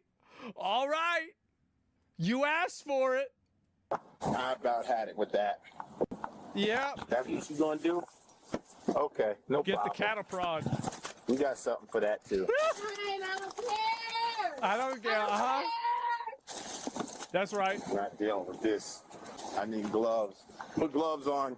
It's gonna be a problem. She's a spitter. She's spitting. I love how, by the way, he knows that the body cam is gonna go viral, so he's just narrating the whole thing for everybody. It's like he knows. Oh my God. Between the cracks, I'm trying to get it on my explaining arm. it. You should see the interior of my car, the back of the car now. Wonderful, delightful individual we're dealing with. She can't breathe, but she Every got enough police officer is a streamer now. time to scream at the top of her lungs. Then she's been trying to kick out both That's glasses, crazy. but the cage is, she ain't gonna let you get to there without a fight. She got up in my face and was like, "Oh, I took the fighting stance and wanted to fight." I'm like, "What are you doing?" I'm like, "Come on, don't do that." And she didn't want to listen, so don't give me a choice. Everybody was there watching. Body They're cams like, "Oh, backfire for the man." left. They And sure I told did. her, "No, don't do it. Don't do it." She did it. All right. Do that. And she didn't want to listen, so don't give me a choice. Everybody was there watching. Body They're like, cams "Oh, backfire for the man." left. They And sure I told her, did. "No, don't do it. Don't do it." She did it. All right. All right. Do you need me to search her too? Is that what's going on? She ain't got clothes. Oh. All right. I want to make sure that your cuffs are double locked, okay? There you go. Since you want to do all that. All right. I'm up. Gotcha, bitch. Just bagged her, bro, like a dog, yeah. Make sure your cuffs are. Oh my God. Because of all that spitting? No, ma'am. If you didn't do this, the bag would be on your head. Yep, now you got the bag on your head. Now you really can't breathe. You can step out. You can step out. I got you. I'm not gonna let you fall. You let me know. I got you. I got you. I'm not gonna let you fall. Got plenty of air. I'm not gonna let you fall. She wanted to use the restroom, but I guess that ain't gonna happen now. Check your cuffs, okay? Take the handcuffs off. I want to make sure they're all right. I can fit one fat finger in there. This one I'm gonna fix. I want to fix this one. I need a fresh, please. Give me. You can put it back on me. Yeah, I am. I just need a fresh breath of air. Okay, let me do this first, okay? Let me fix this because it's really tight on your wrist, okay? Thank you. All right. Hold on 1 second, She okay? in the bag. Look at the bag on her head, Hold on bro. 1 second. I'm trying to loosen it. Okay. All right, now I'm gonna lock it so it Why'd does you have not to get do tighter this? on I you, just okay? need a fresh breath of Okay, air. I'll get you that, but let me lock it so it doesn't get tighter on you. Hold on 1 second. I want to lock it so it doesn't You get got tighter. bagged and tagged, yeah. I need a fresh breath of air. I will, honey. You Let can me put lock this it. bag back on me. Okay, I wanted to make sure that was not tightening on your wrist, okay? And this one, let me make sure it doesn't tighten on your wrist. I'll give you a fresh breath. But I understand this. If you spit on me, I'm going to slam you into I'm the car. not gonna spit on you. Okay? I promise I won't spit on you. Okay. I just need a fresh breath of air. Okay. You're breathing. I'm going to take that all the way off. Breathe. Honey, you're getting all this. I can't breathe. Yeah. You can breathe. Because you're talking. I had the windows rolled down. She Hold on, let me heard look out at screaming. No, you can breathe because you're talking and screaming. Oh and this my is God. allowing you to breathe. And I have this down from. Just push it up a little. You're up fine. Why she? That's I it, don't know honey. why she did that either. Slow breath. In slow, out slow. In slow, out slow. Okay, slow that down. Leave this up, please. Push up a little, please. It's not funny. Going up any further. Okay, that's fine. It's actually at your eyeballs. So if your eyeballs are the one that take the oxygen, then you got problems. Slow. You go real slow. The eyeballs taking in oxygen. I need some more air, please. You got plenty of air. We're going to blow the windows down. Okay? Do slow. Go very slow. Okay? That's up at your eyeball. That's good. Okay? No, ma'am. No, ma'am. All right, we're done. Typical Get spoiled back in the car. Latina behavior. I'm a subject The matter sooner you get expert. back in the car, the sooner I can get you out Wow. of the jail. You can be out of the car. I have a friend that decided to marry an angel, a stripper named Angel. She wasn't an angel. She was not. And you know, that altered the direction of his life in a profound way. Out of the handcuffs and Really that off did. your head. Yep, absolutely. All that will happen. You just How got long to till the slide in divorce? there so I can get you It's about like a transported. year. Can we get in there to put Something your like kids on with all this, okay? So go slow. But it seems like you guys are like procrastinating. I just want to go to the station. I'm filling out the paperwork. Paperwork to do, but when I'm you're trying to fill out the screaming and paperwork to kicking and transport you, and Yeah. you keep doing all this extra stuff. That wasn't before. You've been doing it the whole time. No, sir, that was before. Okay. Well, let him sit in there now. If you scoot back. Did he marry her and you're before gonna he sit shipped calmly? out to the military? No. Can you please help me? Yep, he joined the Marines. You have air. I know. Yep. Well, then I don't know how to give you more air because I'm not How did you know? Okay. But the windows are down. Please help me. Swear to God. I did help. Please. I did already. So, you're by doing this, Classic. slowing down the process. So, Explains a lot, yeah. I can't get back in the car until you get back in the car. I got but 2 more things to fill out, and I can get you transported. it doesn't matter, man. We have procedures we have to follow. Please help That's me. what they used to do, right? Is like you would go to the crusade to remove all your sins, and then at the end of the crusade you'd get paid, and then you'd spend all your money on hookers, and then you'd have more sins, so you have to go to the next crusade to get rid of the sins, and then you take the money after the crusade to spend on hookers. Now you have to go to the crusade again. If you sit in the car, You know, Fresh like, breath of air? you have fresh breath of air. The door's it's wide just the open. way it is. I don't. Please, Yeah. please help me. I did. I will sit here. Can you please help me? I already did. I lifted it from your face. Huh? I lifted it already from your face.